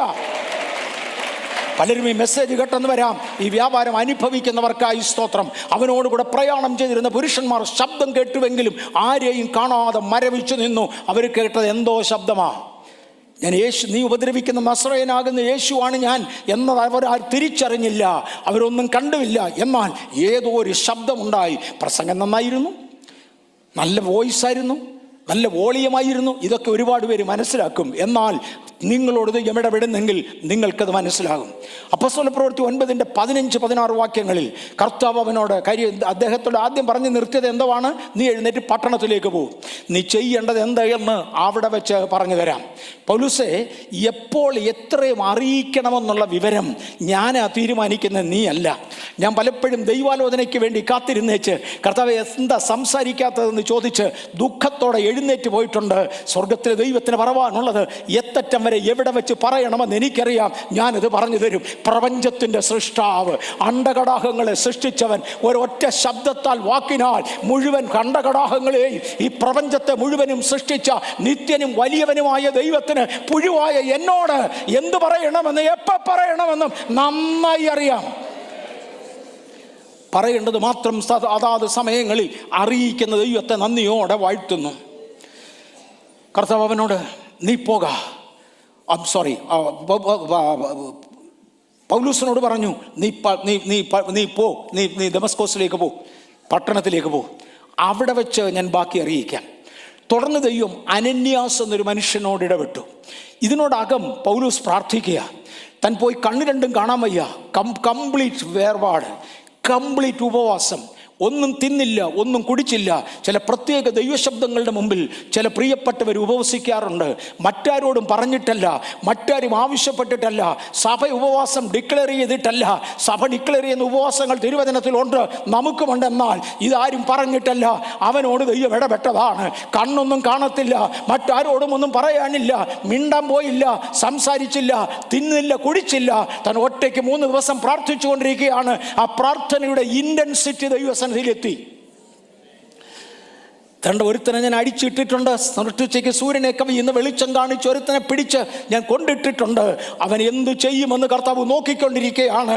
2 ദിവസം കഴിഞ്ഞ് 3 ദിവസം കഴിഞ്ഞപ്പോൾ ദൈവം അനന്യാസിനോട് സംസാരിച്ചു. 15ഉം 16ഉം വാക്യങ്ങളിൽ കർത്താവ് അനന്യാസിനോട് നീ പോക, അവൻ എൻ്റെ നാമം ജാതികൾക്കും രാജാക്കന്മാർക്കും ഇസ്രായേൽ മക്കൾക്കും മുമ്പിൽ വഹിപ്പാൻ ഞാൻ തിരഞ്ഞെടുത്തിരിക്കുന്ന ഒരു പാത്രമാകുന്നു. തുടർന്ന് ഈ ഭാഗങ്ങൾ വായിക്കുമ്പോൾ അവൻ പ്രാർത്ഥിക്കുക. കാര്യം ഞാൻ നോക്കിക്കൊണ്ടിരിക്കുകയായിരുന്നു ഇവൻ എന്നെ ചെയ്യുകയാണെന്ന്. രക്ഷപ്പെടാൻ ഒളിച്ചു പോകാൻ മാർഗം എന്തെന്നല്ല, തിരിച്ച് മഹാപുരോഹിതൻ്റെ അടുക്ക ചെല്ലാൻ വഴി എന്തെന്നല്ല, കണ്ണു കാണാൻ വയ്യാത്ത ഞാൻ എങ്ങനെ ഇതിനകത്തുനിന്ന് രക്ഷപ്പെടുമെന്നല്ലവൻ്റെ ചിന്ത. അവൻ എൻ്റെ മുമ്പിൽ ഇരിക്കുക. ഇന്ന് പകൽക്കാലം വിളിക്കപ്പെട്ടവരെ, തിരുമുമ്പിൽ ഇരിക്കുന്നവരെ, സ്വർഗം ഇത് കണ്ടുകൊണ്ടിരിക്കുക. ദൈവം ഒരു തീരുമാനമെടുത്ത് അനന്യാസിനോട് പറഞ്ഞു, പോ, അവൻ്റെ അടുക്ക പോ. അവൻ എൻ്റെ നാമം ജാതികളുടെ മുമ്പിൽ പറയുവാൻ ശക്തനാണ്. അവൻ്റെ നാമം ജാതികൾക്ക് അറിയിക്കാൻ വിദ്യാഭ്യാസമുള്ളവനാ. ജാതികൾക്ക് 2 രാജാക്കന്മാർക്ക് മുമ്പിൽ മാന്യതയുള്ളവനാ. രാജാക്കന്മാർക്ക് മുമ്പിൽ നിൽപ്പാൻ, ഇസ്രായേൽ മക്കൾക്ക് മുമ്പിൽ നിൽപ്പാൻ, ന്യായപ്രമാണം അറിയാം, എല്ലാവരുടെയും മുമ്പിൽ നിൽക്കാൻ കൊള്ളാവുന്ന ഒരു പുരുഷനെയാണ് എൻ്റെ കയ്യിൽ കിട്ടിയത്. ആകയാൽ അനന്യാസെ പോ, നീ പോയി അവനോട് സൗഖ്യത്തിന് വേണ്ടി പ്രാർത്ഥിച്ച് അവനെ സ്നാനപ്പെടുത്ത്. അനന്യാസ് വന്ന് പൗലൂസിനെ വിളിച്ചുകൊണ്ട് പോയി, ശൗലേ സഹോദര, സ്നാനമേറ്റ് നിന്റെ പാപങ്ങളെ കഴുകിക്കളക, വഴിയിൽ എനിക്ക് പ്രത്യക്ഷപ്പെട്ട യേശു എന്നോട് പറഞ്ഞതുകൊണ്ടാണ് ഞാൻ വന്നതെന്ന് പറഞ്ഞു. ശൗൽ അംഗീകരിച്ചു. ഒരിക്കൽ ഒരാൾ എന്നോട് ചോദിച്ചതാ, ഇത്രയും വിദ്യാഭ്യാസവും കഴിവും സ്ഥാനമാനങ്ങളും ഇതര സമൂഹങ്ങളിലുള്ള ഒരാളിനെ സ്നാനപ്പെടുത്താൻ നിനക്കെന്നെ കഴിയുമെന്ന്. എൻ്റെ പൊന്നെ, എനിക്ക് കഴിവില്ല, പക്ഷെ എന്നെ അയച്ചവന് കഴിയുന്നവനാ. ഞാൻ നിൽക്കുന്നത് ഒറ്റയ്ക്കല്ല, എന്നെ അയച്ചു ഒരുവൻ എൻ്റെ പുറകിലുണ്ട്. ഇന്ന് പകൽ ഞാൻ ആവർത്തിക്കാം, നിൽക്കുന്നത് ഒറ്റയ്ക്കല്ല, എന്നെ അയച്ചു ഒരുത്തൻ പുറകിലുണ്ട്. ഒരുവൻ പുറകിൽ ഉണ്ടെങ്കിൽ ആള് കാര്യം നോക്കും. ഇന്ന് പകൽ ഭാരമെടുക്കുന്ന ദൈവവൈതലേ, നിങ്ങൾ ഒറ്റയ്ക്കല്ല, അയച്ചവൻ പിൻപിലുണ്ട്, അയച്ചവൻ കൂടെയുണ്ട്.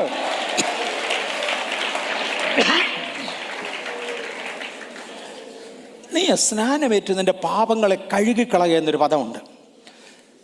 പാപമോചനത്തിനാണോ സ്നാനം? അല്ല, അല്ല. പിന്നെ എന്നെ ഇവിടെ പറയുന്നത് എന്തോ അതിനൊരർത്ഥം ഉണ്ട്. അതുകൊണ്ടാണ് എഴുന്നേറ്റ് നിൻ്റെ പാപങ്ങളെ കഴുകിക്കളക. ഞാൻ എൻ്റെ ഭാഷയിൽ ഇങ്ങനെ പറയും, ശൗല് പണ്ട് പറഞ്ഞിരുന്നത് ഞാൻ കോപം കൊണ്ടും കുലപാതകം കൊണ്ടും നിറഞ്ഞവനായിരുന്നു. എങ്ങനെയും 2 ദൈവമക്കളെ കൊല്ലണം, ഈ കോപവും ഈ കുലപാതക ചിന്തയും എൻ്റെ അകത്തുണ്ട്. ഇന്ന് ഒരുപാട് പേർക്കുണ്ട്. ആരെയും ദൈവം സന്ദർശിച്ച് കിട്ടിയാൽ ഉപകാരം, ഇല്ലെങ്കിൽ പോയി.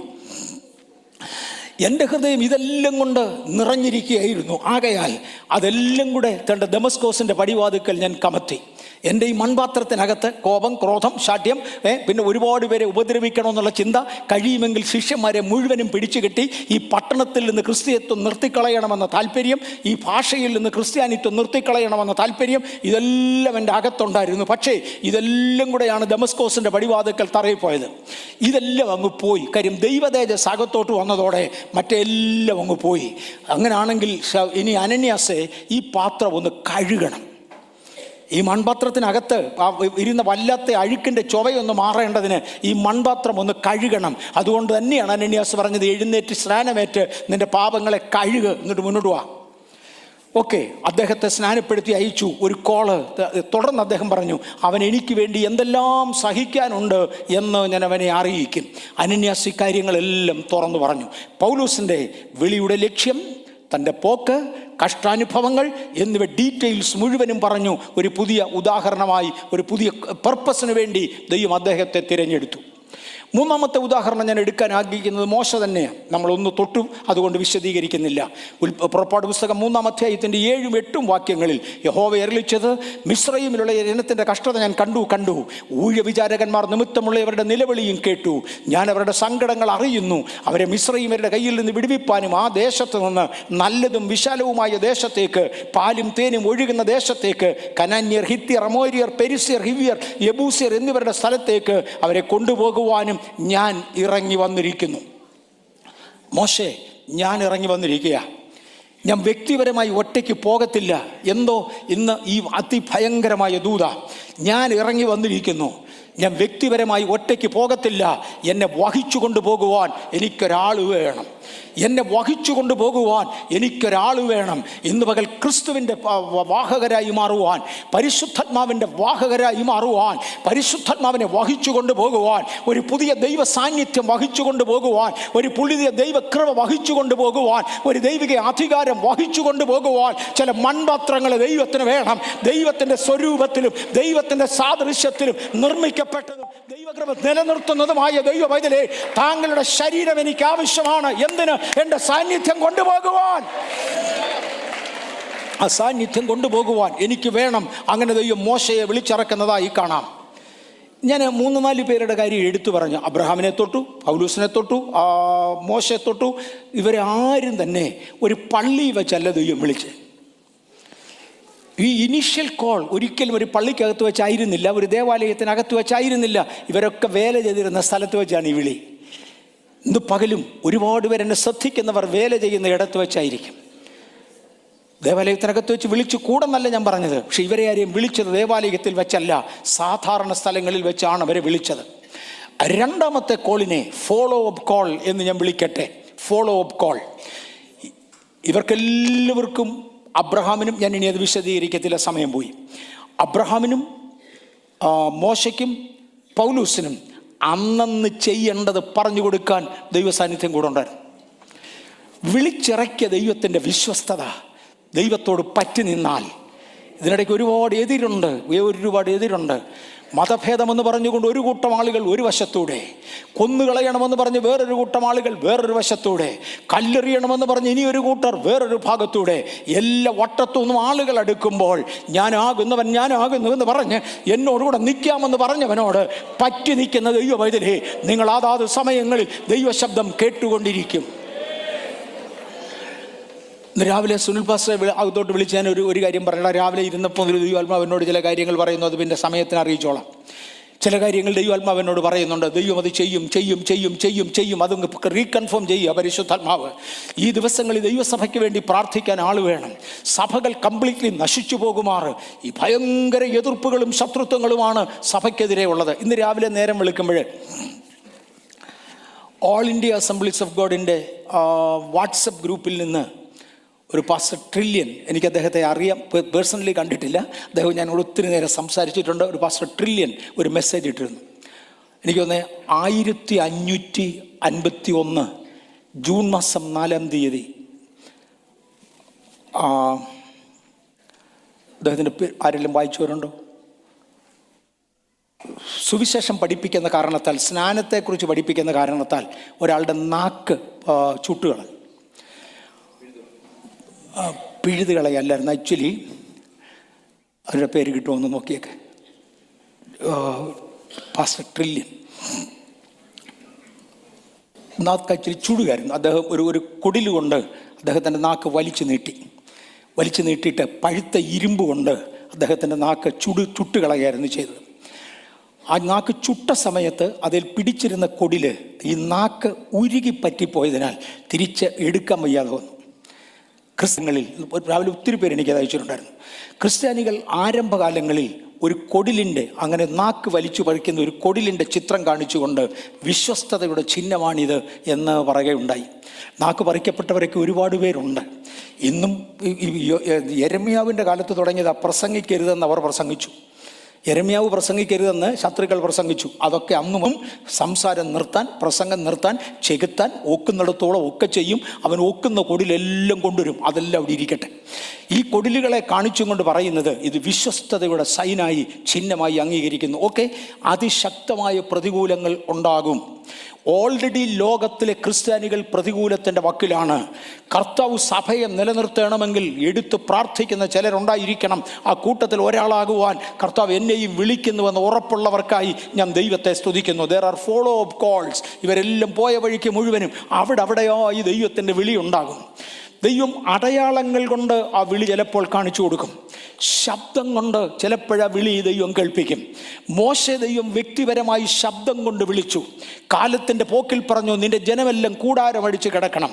വേണ്ട 6 ലക്ഷം ജനങ്ങൾ കൂടാരമടിച്ച് കിടക്കുകയാണ്. 6 ലക്ഷം ഭവനങ്ങളിൽ പോയി സംസാരിക്കുവാൻ നിന്റെ കയ്യിൽ മൈക്രോഫോൺ ഇല്ല, നിന്റെ കയ്യിൽ അന്ന് സൗണ്ട് എക്യുപ്മെൻറ്റ്സ് ഇല്ല, ടെലിഫോൺ സമ്പ്രദായങ്ങളില്ല. അതുകൊണ്ട് 6000 പേരെ ഒരുമിച്ച് അറിയിക്കുന്ന ഒരു സൈൻ ഞാൻ കാണിക്കാം. എൻ്റെ മേഘമുണ്ടല്ലോ, അത് ചിലപ്പോൾ പാളയത്തിൻ്റെ മേലിൽ നിന്ന് ഉയരും. അത് ഉയരുമ്പോൾ അതിൻ്റെ അർത്ഥം കൂടാരത്തിൻ്റെ കുറ്റികൾ അഴിച്ചു പെറുക്കിക്കോ, യാത്രയുടെ സമയമായി. ചില സ്ഥലത്ത് ചെല്ലുമ്പോൾ മേഘം താണിരിക്കും. മോശെ, നീ ഒന്നും മിണ്ടാതെ, നീ ഉൾപ്പെടെ 6 ലക്ഷം പേർക്ക് മനസ്സിലാകത്തക്ക സൈനുകൾ ഞാൻ കാണിച്ചുകൊണ്ടിരിക്കും. സഭയ്ക്കകത്ത് പരിശുദ്ധാത്മാവ് വഹിക്കുന്ന പല സൈനുകൾക്കായും ഞാൻ ദൈവത്തെ നന്ദിയോടെ സ്തുതിക്കുകയാണ്. ഓക്കെ, ഫോളോ അപ്പ് കോൾ അങ്ങനെ വേണ്ട ഞാൻ അങ്ങ് നിർത്തുക. 3, ദ കറക്റ്റീവ് കോൾ. ചില സമയം യാത്ര ചെയ്യുന്ന നാം തെറ്റിപ്പോയെന്ന് വരും. ആ ഭാഗം കംപ്ലീറ്റ് ചെയ്യാൻ എനിക്കൊക്കത്തില്ല, പകുതി വരെയെങ്കിലും കൊണ്ടുവരട്ടെ. ചില സമയത്ത് യാത്ര ചെയ്യുന്ന നാം തെറ്റിപ്പോകും. കാര്യം, നമ്മെ തെറ്റിച്ച് കളയുന്ന മറ്റൊരു വിൻഡ് നമുക്ക് പ്രതികൂലമായിട്ടുണ്ട്.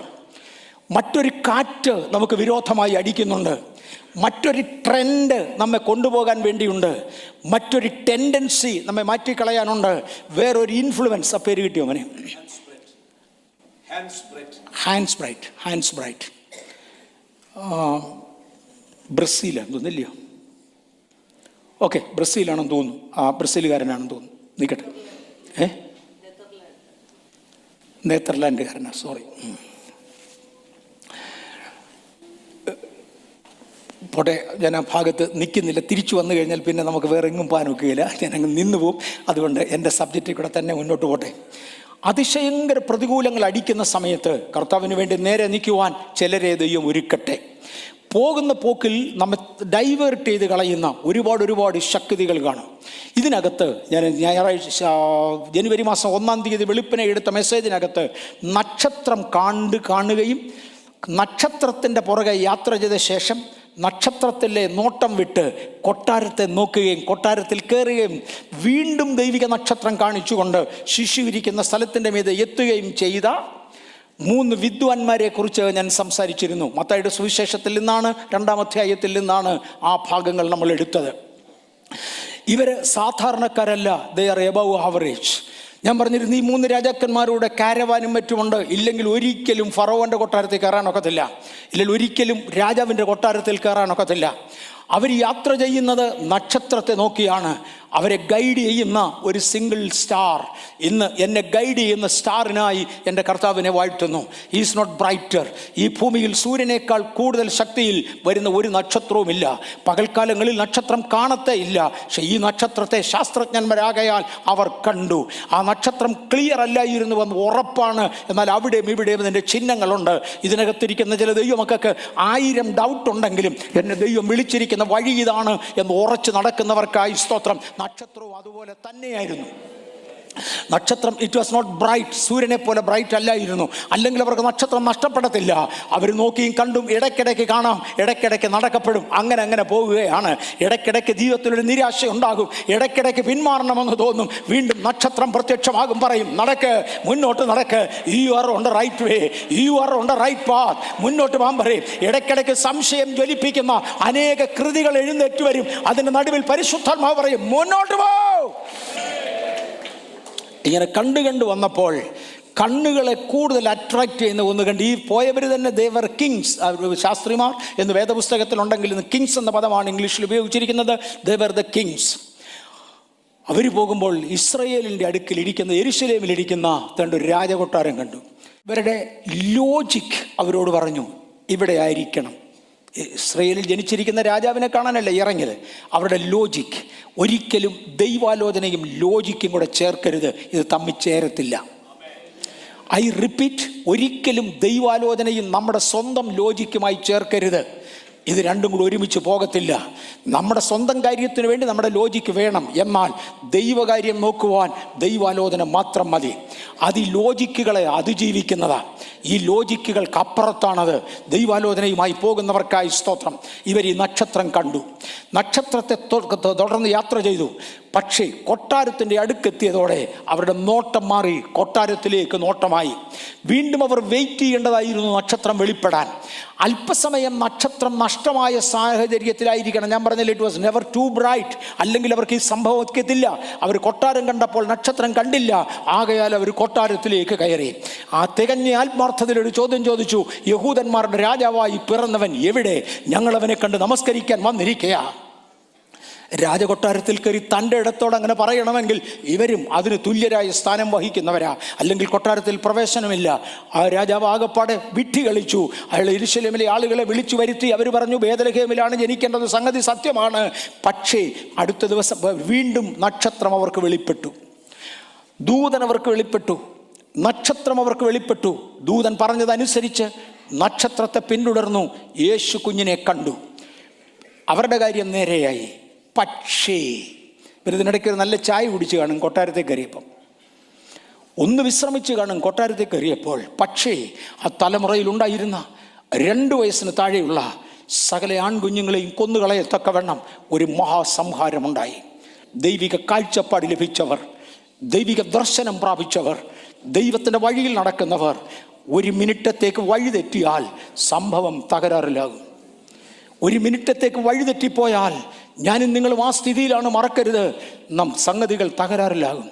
ഞാൻ ഈ തറയിൽ കൂടെ നടക്കുമ്പോൾ അഥവാ കാല് തെറ്റി ഒന്ന് വീണാൽ ചെറിയ പരിക്കേക്കുമെന്നേ ഉള്ളൂ, വലിയ ദോഷം വരത്തില്ല. പക്ഷേ ഈ കെട്ടിടത്തിൻ്റെ മുകളിൽ നിന്നാണ് താഴെ വീണതെങ്കിൽ കൂടുതൽ പരിക്കേക്കും. കൂടുതൽ ഉയരത്തിലേക്ക് കയറിയവർ അവിടെ നിന്ന് താഴെ വീണാൽ ക്രൈസ്തവ മണ്ഡലത്തിന് അത് ഹെവി ഡാമേജ് ആണെന്ന് മറക്കരുത്. ഇന്ന് പകൽക്കാലം കാണുന്നവരെ ഞാൻ ഒന്നുകൂടെ ഓർപ്പിക്കട്ടെ, നമ്മെ കോപിപ്പിക്കുന്ന, നമ്മെ കൊണ്ട് വേറൊരു രീതിയിൽ സംസാരിപ്പിക്കുന്ന, എഴുതിക്കുന്ന ഒരുപാട് കാര്യങ്ങൾ കാണാം. ഒരു ലെവലിൻ്റെ മുകളിലേക്ക് ഉയർന്നവനെ താങ്കൾ തറയിൽ വീണാൽ അത് നാശമാണ്. ഒരുപക്ഷെ താങ്കൾ നശിച്ചില്ലെങ്കിൽ താങ്കളുടെ സമൂഹം നശിക്കും എന്ന് മറക്കാതിരിക്കുക. ഇന്ന് പകൽ ദൈവത്തെ നോക്കി മാത്രം യാത്ര ചെയ്യുക. ഒരു ഉയരത്തിലേക്ക് ഉയർന്നവർ പിന്നൊരിക്കലും മാറരുത്. They will be correct call. അവരെ കറക്റ്റ് ചെയ്യുന്നുണ്ട്. പക്ഷേ അവർ വഴിതെറ്റിയാൽ അവർക്ക് ഭയങ്കര പ്രശ്നം ഉണ്ടാകും. അടുത്തത് 4-മതായിട്ട് എക്സിക്യൂട്ടീവ് കോൾ, ഇപ്പോൾ നിർവഹിക്കുക എന്ന് പറയുന്ന ഒരു കോൾ. ഇതിൻ്റെ എല്ലാം കൂടെ അതിൻ്റെ ദർശനങ്ങളുണ്ട്. അത് executive call during the actual time of every special action.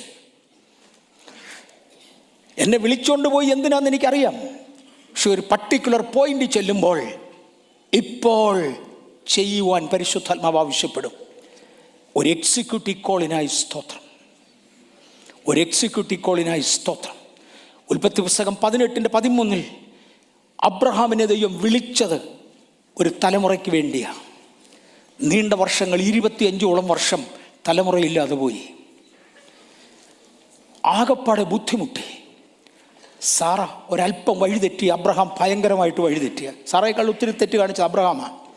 ഒരാലോചനയുടെ പുറത്താണെങ്കിലും ഒത്തിരി വഴിതെറ്റി. ലോകം മുഴുവനും അതുകൊണ്ട് നഷ്ടം അനുഭവിച്ചു. എന്നിട്ട് ഒരു ദിവസം സ്വർഗത്തിലെ ദൈവത്തിൻ്റെ ദൂതന്മാർ അബ്രഹാമിൻ്റെ അടുക്കലേക്ക് എന്ന് പറഞ്ഞ, അബ്രഹാമേ, വരുന്ന ആണ്ടിൽ ഈ നേരം ഞാൻ തിരിച്ചു വരും. Praise the Lord. വരുന്ന ആണ്ടിൽ ഈ നേരം ഞാൻ തിരിച്ചു വരും. ദൈവദൂതന്മാർ പറഞ്ഞതാ, അല്ലേ? ഹോ പറഞ്ഞതാ. അന്ന് നിൻ്റെ സ്വന്തം മകൻ നിനക്കുണ്ട്. It's your time, it's your time. സാറേ, നീ കൂടാരത്തിനകത്ത് ചിരിച്ചില്ലേ? വരുന്ന ആണ്ടിൽ ഈ സമയം ഞാൻ തിരിച്ചു വരും. അന്ന് നിനക്കൊരു മകനുണ്ട്. ഇല്ലാത്ത ക്രമീകരണങ്ങൾ ചെയ്യ്. നടക്കാഞ്ഞ കാര്യങ്ങൾ നടക്കും. ഓൺ ടൈം കർത്താവ് ഒന്ന് ഓർമ്മിപ്പിക്കും. മോശെ, ഇപ്പോൾ വാ, ഞാൻ നിന്നെ അയക്കുക. അങ്ങ് മിസ്രയീമിൽ നിന്ന് പരാജയപ്പെട്ടു പോരുന്നവനല്ലേ? ഞാൻ അയക്കുന്നതിന് മുന്നമേ പോയിട്ടാ. നിന്റെ ജീവിത ലക്ഷ്യം ഇതാ. നീ ജനിച്ചത് തന്നെ ഇസ്രായേൽ ജനത്തിൻ്റെ വിടുതലിനാ. നിന്റെ അമ്മ നിന്നെ പഠിപ്പിച്ചു കൊണ്ടുവന്നത് അതിനാ. നീ 40 കൊല്ലം ജീവിച്ചത് ഇസ്രായേൽ ജനത്തിൻ്റെ വിടുതലിനാ. But now is the time. ഇപ്പോഴാ സമയമായത്. വരിക, ഞാൻ നിന്നെ ഒന്ന് അയക്കാൻ പോവാ. വരിക, ഞാൻ നിന്നെ ഒന്ന് അയക്കാൻ പോകാ. ഇന്ന് പകൽ ഈ ശബ്ദം ചില ഹൃദയങ്ങളിൽ മാറ്റൊലിക്കൊള്ളുകയാ. വരിക, ഞാൻ നിന്നെ ഒന്ന് അയക്കാൻ പോകാ. നീ സ്വയം സമർപ്പിച്ച് വരുന്നില്ലെങ്കിൽ ഞാൻ നിർബന്ധിക്കും നിന്നെ. ആ നിർബന്ധത്തിൻ്റെ മുമ്പിൽ നീ സമർപ്പിക്കുന്നില്ലെങ്കിൽ എനിക്ക് നിന്നെ ഉപയോഗിക്കാൻ പറ്റത്തില്ല. വരിക, ഞാൻ നിന്നെ ഒന്ന് അയക്കട്ടെ. മോശെ, ഞാൻ അയച്ചാൽ മിസ്രൈമിലെ ഫറവോൻ നിന്നോട് മിണ്ടത്തില്ല. ഞാൻ അയച്ചാൽ മിസ്രൈമിലെ വാളുകൾ നിനക്കെതിരെ ചലിക്കത്തില്ല. നിന്റെ തലവെട്ടിക്കളയുവാൻ മിസ്രൈമിന്റെ വാള് കൊണ്ട് ഉയർന്നപ്പോഴാണ് 40 വർഷങ്ങൾക്ക് മുന്നമേ നീ ഇവിടം വിട്ട് ഓടിയത്. എന്നാൽ ഇപ്പം ഞാൻ നിന്നെ അയക്കുക. വാ മോശെ, ഞാൻ നിന്നെ അയക്കുക. ഞാൻ അയച്ചാൽ ഞാൻ നിന്റെ കൂടെ ഇരിക്കും. ഞാൻ അയച്ചാൽ ഞാൻ നിന്റെ കൂടെ ഇരിക്കും. ദൈവം അയക്കുന്നതിനാൽ ദൈവം കൂടെ ഇരിക്കുന്നു. ആക്ഷന്റെ സമയമാകുമ്പോൾ അന്നത്തെ എക്സിക്യൂട്ടീവ് കോൾ, ഈ പകൽ ചിലരുടെ മേൽ ഒരു എക്സിക്യൂട്ടീവ് കോൾ ലഭിക്കട്ടെ. ഈ ദിവസങ്ങളിൽ ശ്രദ്ധിക്കുന്നവർ ശ്രദ്ധിക്കുമ്പോൾ നിങ്ങളുടെ മേൽ ഒരു എക്സിക്യൂട്ടീവ് കോൾ ഉണ്ടാകട്ടെ. സമയമാകുമ്പോൾ ഞാൻ നിന്റെ അടുക്കൽ മടങ്ങി വരും. അന്ന് സാറയ്ക്കൊരു മകൻ ഉണ്ടാകുമെന്ന് അരുളി ചെയ്തു. എക്സാമ്പിൾ, തെറ്റിപ്പോയതും ദൈവം അയച്ചതും തെറ്റിപ്പോയതുമായ ഒരു കേസാണ്. ഇത് കംപ്ലീറ്റ് ചെയ്യാൻ ഒക്കത്തില്ല. മരുഭൂമിയിലൂടെ നടന്ന ജനം ഒരു പുതിയ അനുഭവത്തിനായി വാഗ്ദത്ത ദേശം ഒറ്റുനോക്കാൻ പോകുന്ന സമയമാണ്. ഈ സമയമാകുന്നതോടെ ദൈവം അവരിൽ നിന്നും ഒരു വലിയ വിശ്വാസവും സമർപ്പണവും പ്രതീക്ഷിച്ചിരുന്നു. ദൈവത്തിൻ്റെ എക്സിക്യൂട്ടീവ് കോളിൻ്റെ സമയം ഇസ്രയേലിനെ മൊത്തത്തിൽ ഇങ്ങോട്ട് എടുക്കുക. ഇസ്രയേൽ മിസ്രൈമിൽ നിന്ന് ഇറങ്ങി. 1-ാം തീയതി പറയാൻ ദൈവം ആവശ്യപ്പെട്ടത്, പക്ഷേ സമയത്തിന് നിർത്തണമെന്നുള്ളത് കൊണ്ട് അങ്ങനെ അങ്ങോട്ട് പോയില്ല. കർത്താവ് മോശയെ നോക്കി വെച്ച് പറഞ്ഞു, മോശെ, ഇത് ആബീബ് മാസമാണ്. ഇസ്രയേലിൻ്റെ കണക്ക്, മിസ്രൈമിൻ്റെ കണക്ക്, ഈജിപ്തിൻ്റെ കണക്ക്. ഇത് ആബീബ് മാസമാണ്. ആബീബ് മാസം സാധാരണ ഇസ്രയേലിന് 5-ാം മാസമോ 7-ാം മാസമോ ഏതാണ്ടാ. 2 കണക്ക് ഞാൻ കേട്ടിട്ടുണ്ട്. 2ഉം ശരിയാണോ 2ഉം തെറ്റാണോ, ഒന്ന് ശരിയാണോ എനിക്കറിഞ്ഞുകൂടാ. 5-ാം മാസമെന്ന് 7-ാം മാസമെന്ന് ഞാൻ കേട്ടിട്ടുണ്ട്. ഈ മാസം അവർക്കാർക്കും 1-ാം മാസമല്ല. പക്ഷെ നിനക്ക് ഇത് 1-ാം മാസമാണ്. ഞാൻ അവരുടെ കണക്കിൽ നിന്ന് നിന്നെ പുറത്തെടുക്കുക. അബ്രഹാമിനെ അവരുടെ തലമുറയിൽ നിന്ന് പുറത്തെടുത്തവൻ, മോശെ പാരമ്പര്യങ്ങളിൽ നിന്ന് പുറത്തെടുത്തവൻ, പിതൃഭവനത്തെയും ചാർച്ചക്കാരിൽ നിന്നും പുറത്തെടുത്തവൻ. ഇപ്പം മോശയോട് പറഞ്ഞു, ഞാൻ നിന്നെ അവരുടെ കണക്കുകളിൽ നിന്നും കാലക്രമങ്ങളിൽ നിന്നും പുറത്തെടുക്കുക. അവരുടെ കാലക്രമങ്ങളിൽ നിന്ന് പുറത്തെടുക്കുക. ഏതാണ്ട് അതിനകത്തൊരു ഭയങ്കര അർത്ഥമുണ്ടല്ലോ. ലോകത്തിൻ്റെ കാലക്കണക്കനുസരിച്ച് ഇങ്ങനെ അതിനകത്തു നിന്ന് പുറത്തെടുക്കുക. അവർക്ക് 7-ാം മാസമായിരിക്കാം, 5-ാം മാസമായിരിക്കാം. ഞാൻ നിനക്ക് ഇതിനെ 1-ാം മാസമായി വെക്കുക. കാരണം ഈ മാസം നീ എന്നോട് പ്രമാണം ചെയ്യണം. ഓ ഗോഡ്, ഇവർക്കാർക്കും ദൈവത്തോട് പ്രമാണമില്ലാത്തവരല്ല. ഇവരെല്ലാം എബ്രായ നിയമങ്ങൾ അനുസരിച്ച് പോകുന്നവരാ. ഗോശനിൽ ഒറ്റയ്ക്ക് പാർത്തുകൊണ്ട് ദൈവത്തിൻ്റെ നിയമങ്ങൾ അനുസരിച്ച് വരുന്നവരോട് പറയുകയാ, ഇവിടം കൊണ്ടായില്ല. ഈ മാസം 10-ാം തീയതി ഒരാട്ടിൻകുട്ടിയെ വീതം വേർതിരിച്ചുകൊണ്ട് 14-ാം തീയതി വൈകുന്നേരത്തതിനെ അറുത്ത് ചോരത്തളിയും പെസഹയും ആദരിച്ച് എന്നോടൊരു പുതിയ പ്രമാണം ചെയ്യണം. ആ പുതിയ പ്രമാണം നിനക്ക് വർഷങ്ങളുടെ 1-ാം മാസമായി.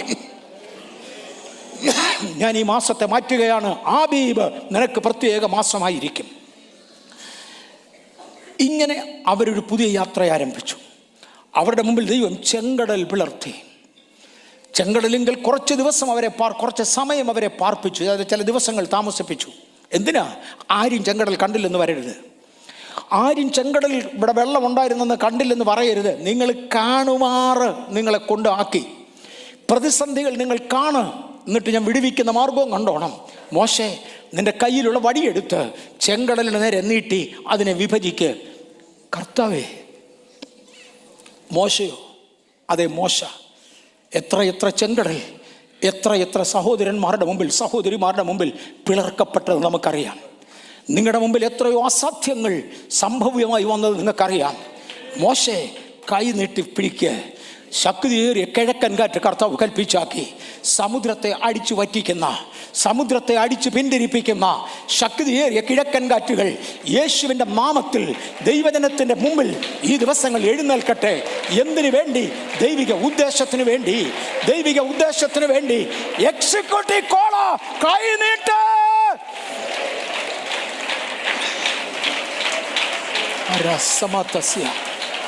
എക്സിക്യൂട്ടീവ് കോള, കൈ നീട്ട്.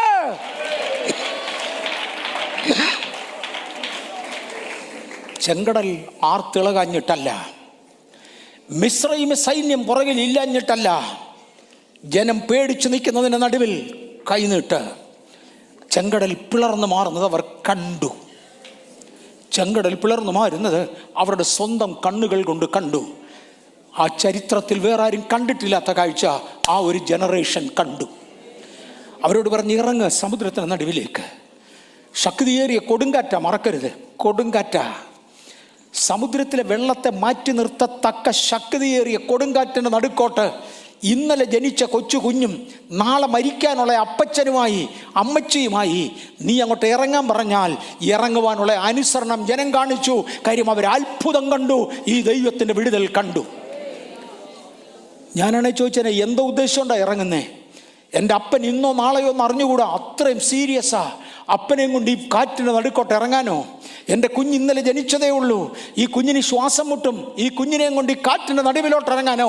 ഇറങ്ങു മോശേ, മുന്നോട്ട് വാൻ, ജനത്തോട് പറ. ഓ, ഈ സ്റ്റേജിൽ ഞാനിത് എത്രയോ പ്രാവശ്യം എടുത്തതാ. മുന്നോട്ട് വാൻ, ജനത്തോട് പറ. ഇന്ന് പകൽ യേശുവിൻ്റെ നാമത്തിൽ ജനം മുന്നോട്ട് പോകട്ടെ, ജനം മുന്നോട്ട് പോകട്ടെ. ആഗോള വ്യാപകമായ ദൈവസഭ പ്രതികൂലങ്ങളുടെ നടുവിൽ, പരിഹാസങ്ങളുടെ നടുവിൽ മുന്നോട്ട് പോകാം. ഈ അത്ഭുതം അവർ കണ്ടു. ജനം മുഴുവനും അക്കരെ കയറിയപ്പോൾ പറഞ്ഞ് കൈയിഞ്ഞ് തിരിച്ചു വലിച്ചേക്ക്, എൻ്റെ ശിക്ഷ കാണാൻ പോവാ. ഞാൻ ഈ ദൈവിക ശിക്ഷയെക്കുറിച്ച് പറഞ്ഞപ്പോൾ ഇങ്ങനെ പറഞ്ഞു, ലോകം അന്യോന്യം വഴക്കുണ്ടാക്കുന്നത് ആയുധങ്ങൾ കൊണ്ടാണ്, യുദ്ധായുധങ്ങൾ കൊണ്ടാണ്. ദൈവം ലോകത്തോട് വഴക്കുണ്ടാക്കുന്നത് പ്രകൃതി ശക്തികൾ മുഖേനയാണ്. കൊറോണ അതിൽ ഒന്നായിരുന്നെന്ന് ഞാൻ പറഞ്ഞു, വീണ്ടും അടുത്തത് പ്രതീക്ഷിക്കുന്നുണ്ട്. ദൈവത്തിൻ്റെ യുദ്ധായുധങ്ങൾ നാച്ചുറൽ കലാമിറ്റീസാ. ദൈവത്തിൻ്റെ യുദ്ധായുധങ്ങൾ പ്രകൃതിയോട് സംബന്ധിക്കുന്നതാ. ദൈവത്തിൻ്റെ യുദ്ധായുധങ്ങൾ മഹാമാരിയാ. ദൈവത്തിൻ്റെ യുദ്ധായുധങ്ങൾ കാട്ടുതീയാ. ദൈവത്തിൻ്റെ യുദ്ധായുധങ്ങൾ ഹിമമാ. ദൈവത്തിൻ്റെ യുദ്ധായുധങ്ങൾ പകർച്ചവ്യാധികളാ. ദൈവം പകർച്ചവ്യാധികളാൽ, യുദ്ധായുധങ്ങളാൽ ഈ ദിവസങ്ങളിൽ ലോകത്തോട് പോരാടുന്നത് ഞാനും നിങ്ങളും കണ്ടുകൊണ്ടിരിക്കുക. നമ്മുടെ കൺമുൻപില സമാധാനം ഭൂമിയിൽ നിന്ന് ഏറെക്കുറെ എടുക്കപ്പെടുന്ന സാഹചര്യത്തിലേക്ക് നമ്മളായി എന്ന് മറക്കരുത്. ഇതെല്ലാം അവർ കണ്ടു, അക്കരെ കടന്നു. അവരൊരുപാട് കാര്യം കണ്ടു. അങ്ങനെ ഞാനങ്ങ് വിടട്ടെ. തീക്കൽ പാറയെ പിളർന്ന് ജലതടാകമാക്കുന്നതും നദികൾ ഒഴുകി അവരുടെ വീടിൻ്റെ മുൻപിലൂടെ വരുന്നതും മരുഭൂമിയിലെ യാത്ര മുഴുവൻ അവർ കണ്ടു. ദീർഘനാളുകളേക്ക് ആവശ്യമുള്ള മന്ന, മന്നയെക്കുറിച്ച് പറയാൻ കഴിഞ്ഞ 2 ആഴ്ചയായി എൻ്റെ ഹൃദയത്തിൽ പല സ്ഥലങ്ങളിൽ ദൈവം ഇടപെട്ടു. ഞാൻ ഇതുവരെയും പറഞ്ഞില്ല, ഇവിടെ പറയാനായിരിക്കും ആദ്യം. ഇസ്രായേൽ ജനം മരുഭൂമിയിലൂടെ യാത്ര ചെയ്യുമ്പോൾ ദൈവം അവർക്ക് മന്ന ഇട്ട് കൊടുത്തു. മന്ന, ആ മന്ന തിന്നുകൊണ്ട് അവർ പോയെ. മന്ന തിന്നുന്ന ആളിൻ്റെ പ്രത്യേകത, പകർച്ചവ്യാധി അവരെ പിടിക്കുകയില്ല. മന്ന തിന്നുന്ന ജനത്തിൻ്റെ പ്രത്യേകത ഏതാ? നാളെ കുത്തുന്ന കൊതുക്, ഇന്ന രോഗമുള്ള കൊതുകാ കുത്താൻ വരുന്നത്. ഇവർ പോകുന്നത് അഗ്നിസർപ്പങ്ങളും തേളുമുള്ള സ്ഥലത്തൂടാ, സകല ഇനം പകർച്ചവ്യാധികളുമുള്ള സ്ഥലത്തൂടാ. ദൈവത്തിനറിയാം നാളെ ഇവർ നേരിടാൻ പോകുന്ന രോഗം ഇന്നതാ. അതിൻ്റെ ആൻറ്റി ഡോസ് ഇന്നത്തെ മന്നയിലോട്ടിട്ടു. എനിക്ക് ചില ദിവസം രാവിലെ എഴുന്നേൽക്കുമ്പോൾ തീരെ ശരീരത്തിന് സുഖമില്ലെന്ന് തോന്നുമ്പോൾ ഞാനൊരു ഡോളോ എടുത്ത് കഴിച്ചുകൊണ്ട് വരാറുണ്ട്. എന്തിനാണെന്നറിയാമോ? ഇന്നിവിടെ എഴുന്നേറ്റ് നിൽക്കുമ്പോൾ ഒരു പ്രതിസന്ധി എൻ്റെ ശരീരത്തിനുണ്ടാകാതിരിക്കുവാൻ ഒരു ആൻറ്റിഡോസ് നേരത്തെ എടുക്കുക. സ്വർഗത്തിലെ ദൈവം സ്വർഗത്തിലിരുന്ന് കണക്ക് കൂട്ടി, നാളെ എൻ്റെ ജനം കടന്നു പോകുന്ന സ്ഥലം ഇന്നതാ, അവിടെ ഇന്ന പകർച്ചവ്യാധികളുള്ളതാ, ഇന്ന രോഗങ്ങളുള്ളതാ. അതിൻ്റെ ആൻറ്റിഡോസ് ഇന്നത്തെ മന്നയിലോട്ടിടും. ഓരോ ദിവസത്തെ മന്നയ്ക്കകത്ത് ആൻറ്റിഡോസ് ഇടുന്ന ദൈവത്തെ നന്ദിയോടെ സ്തുതിക്കുക. ഈ ജനം മന്ന തിന്നതാ. ഹല്ലേലൂയ. എന്നെ ആൻറ്റിഡോസ് ചേർത്താലും ദോശ ചേർത്ത തേൻ ചേർത്ത ദോശ പോലെ രുചിയുള്ള ആഹാരം അവർ കഴിച്ചുകൊണ്ട് അവർ യാത്ര ചെയ്യുകയാണ്. ബിഷപ്പ് TD ജെയ്ക്സ് പണ്ടൊരിക്കൽ പറഞ്ഞത് എനിക്ക് ഓർമ്മയുണ്ട്. മന്ന കഴിച്ച ശരീരത്തിൻ്റെ പ്രത്യേകത രോഗം വരുത്തത്തില്ലെന്ന് തന്നെയല്ല, ആ ശരീരത്തെ കവർ ചെയ്യുന്ന ഡ്രസ്സ് ഉണ്ടല്ലോ, അതിന് പോലും പുതുമയുള്ളതാ, അത് പഴകിയിട്ടില്ല. മന്ന തിന്നവർക്കായി ദൈവത്തെ സ്തുതിക്കുന്നു. അവരുടെ വസ്ത്രം പഴകിയില്ല, അവരുടെ ചെരുപ്പിന്റെ വാറ് പൊട്ടിയില്ല. എന്നടെ കാര്യം തിന്നുന്നത് മന്നായ, അന്നത്തേക്കുള്ള മന്ന അന്നിട്ട് തരുന്ന ദൈവത്തെ നന്ദിയോടെ സ്തുതിക്കുകയാണ്. അങ്ങനെ അവർ പോകുകയാണ്. ഇതെല്ലാം കഴിഞ്ഞാലും ദൈവം പ്രതീക്ഷിച്ചത് അത്ഭുതം കാണാത്തപ്പോഴും വിശ്വാസം റിട്ടേൺ ചെയ്യാനാ. നമുക്ക് റിറ്റൻറ്റിവിറ്റി എന്ന് പറയുന്നൊരു സംഗതിയുണ്ട്. റിറ്റൻറ്റിവിറ്റി. എല്ലാവർക്കും ഒരുപോലല്ല. എന്തെങ്കിലും ഒരു സംഭവം കണ്ടാൽ ആ ഇമ്പാക്റ്റ് നമ്മിൽ തന്നെ നിലനിർത്തുക. ഏതെങ്കിലും ഒരു സംഭവം ശ്രദ്ധിച്ചാൽ ആ ഇമ്പാക്റ്റ് നമ്മിൽ നിലനിർത്തുക. ആ വിശ്വാസം അല്ലെങ്കിൽ അറിവ്, ആ തിരിച്ചറിവ് നമ്മിൽ നിലനിർത്തുക. അത് നമ്മുടെ റിറ്റൻറ്റിവിറ്റിയാണ്. എല്ലാവർക്കും ആ റിറ്റൻറ്റിവിറ്റി കൂടുതൽ കുറവുണ്ട്. ഈ ജനത്തിൽ ദൈവം പ്രതീക്ഷിച്ചത്, അവരിൽ നിന്ന് വലിയൊരു വിശ്വാസവും സമർപ്പണവും പ്രതീക്ഷിച്ചിരുന്നു. ഇപ്പോൾ ഒരു വാഗ്ദത്തനാട് പിടിച്ചെടുക്കാൻ പോകുക, അങ്ങെത്തി. നമ്മൾ ഇന്ന് ആത്മഗോളത്തിൽ എത്തി നിൽക്കുന്നത് പോലെ അങ്ങേ അറ്റം എത്തി. ഇനി യോർദാൻ അങ്ങോട്ട് കടക്കണം, കയറണം, ഇത്രയേ ഉള്ളൂ. അവരങ്ങ് എത്തി. ഈ സമയമായപ്പോഴത്തേക്ക് ഭയങ്കര വിശ്വാസം ദൈവം പ്രതീക്ഷിച്ചതാ, ഭയങ്കര സമർപ്പണം ദൈവം പ്രതീക്ഷിച്ചതാ. ദൈവം മോശയോട് പറഞ്ഞ, മോശ എന്നില്ല, ജനത്തെ ഒറ്റുകാരെ വാഗ്ദത്ത നാട് ഒറ്റു നോക്കുവാൻ ഒന്ന് അയക്കാൻ പറഞ്ഞു. നമ്പേഴ്സ് 13:1 മുതൽ 3 വരെയുള്ള വാക്യങ്ങളാണ്. അതിൻ്റെ പശ്ചാത്ഭാഗം പാരാൻ മരുഭൂമിയിലെ കാദേശ് ബർന്ന മോശ 12 പ്രഭുക്കന്മാരെ തിരഞ്ഞെടുക്കുന്ന സമയമാണ്. ഞാൻ ഇന്ന് വാക്യം വായിക്കാൻ ആരോടും ആവശ്യപ്പെട്ടില്ല. ആ ഒരു കുറവ് പരിഹരിക്കാൻ വേണ്ടി നമ്പേഴ്സ് 13:1 മുതൽ 3 വരെ ദയവായി ആരെങ്കിലും ശബ്ദമുയർത്തി വായിച്ചാട്ടെ. യഹോവ പിന്നെയും മോശയോട് അരുളിച്ചെയ്തത്, ഇസ്രായേൽ മക്കൾക്ക് ഞാൻ കൊടുപ്പാനിരിക്കുന്ന കനാൻ ദേശം ഉറ്റുനോക്കേണ്ടതിന് ആളുകളെ അയക്കാം. അതത് ഗോത്രത്തിൽ നിന്ന് ഓരോ ആളെ അയക്കണം.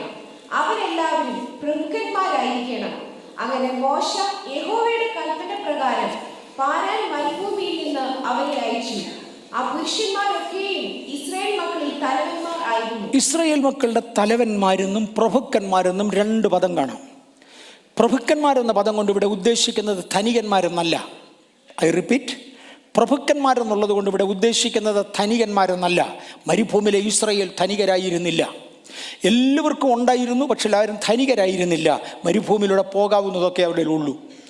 ഈ സമയത്ത് പ്രഭുക്കന്മാരെന്ന് പറയുന്നവരിലെ പ്രമാണികളെ കുറിച്ചാണ്.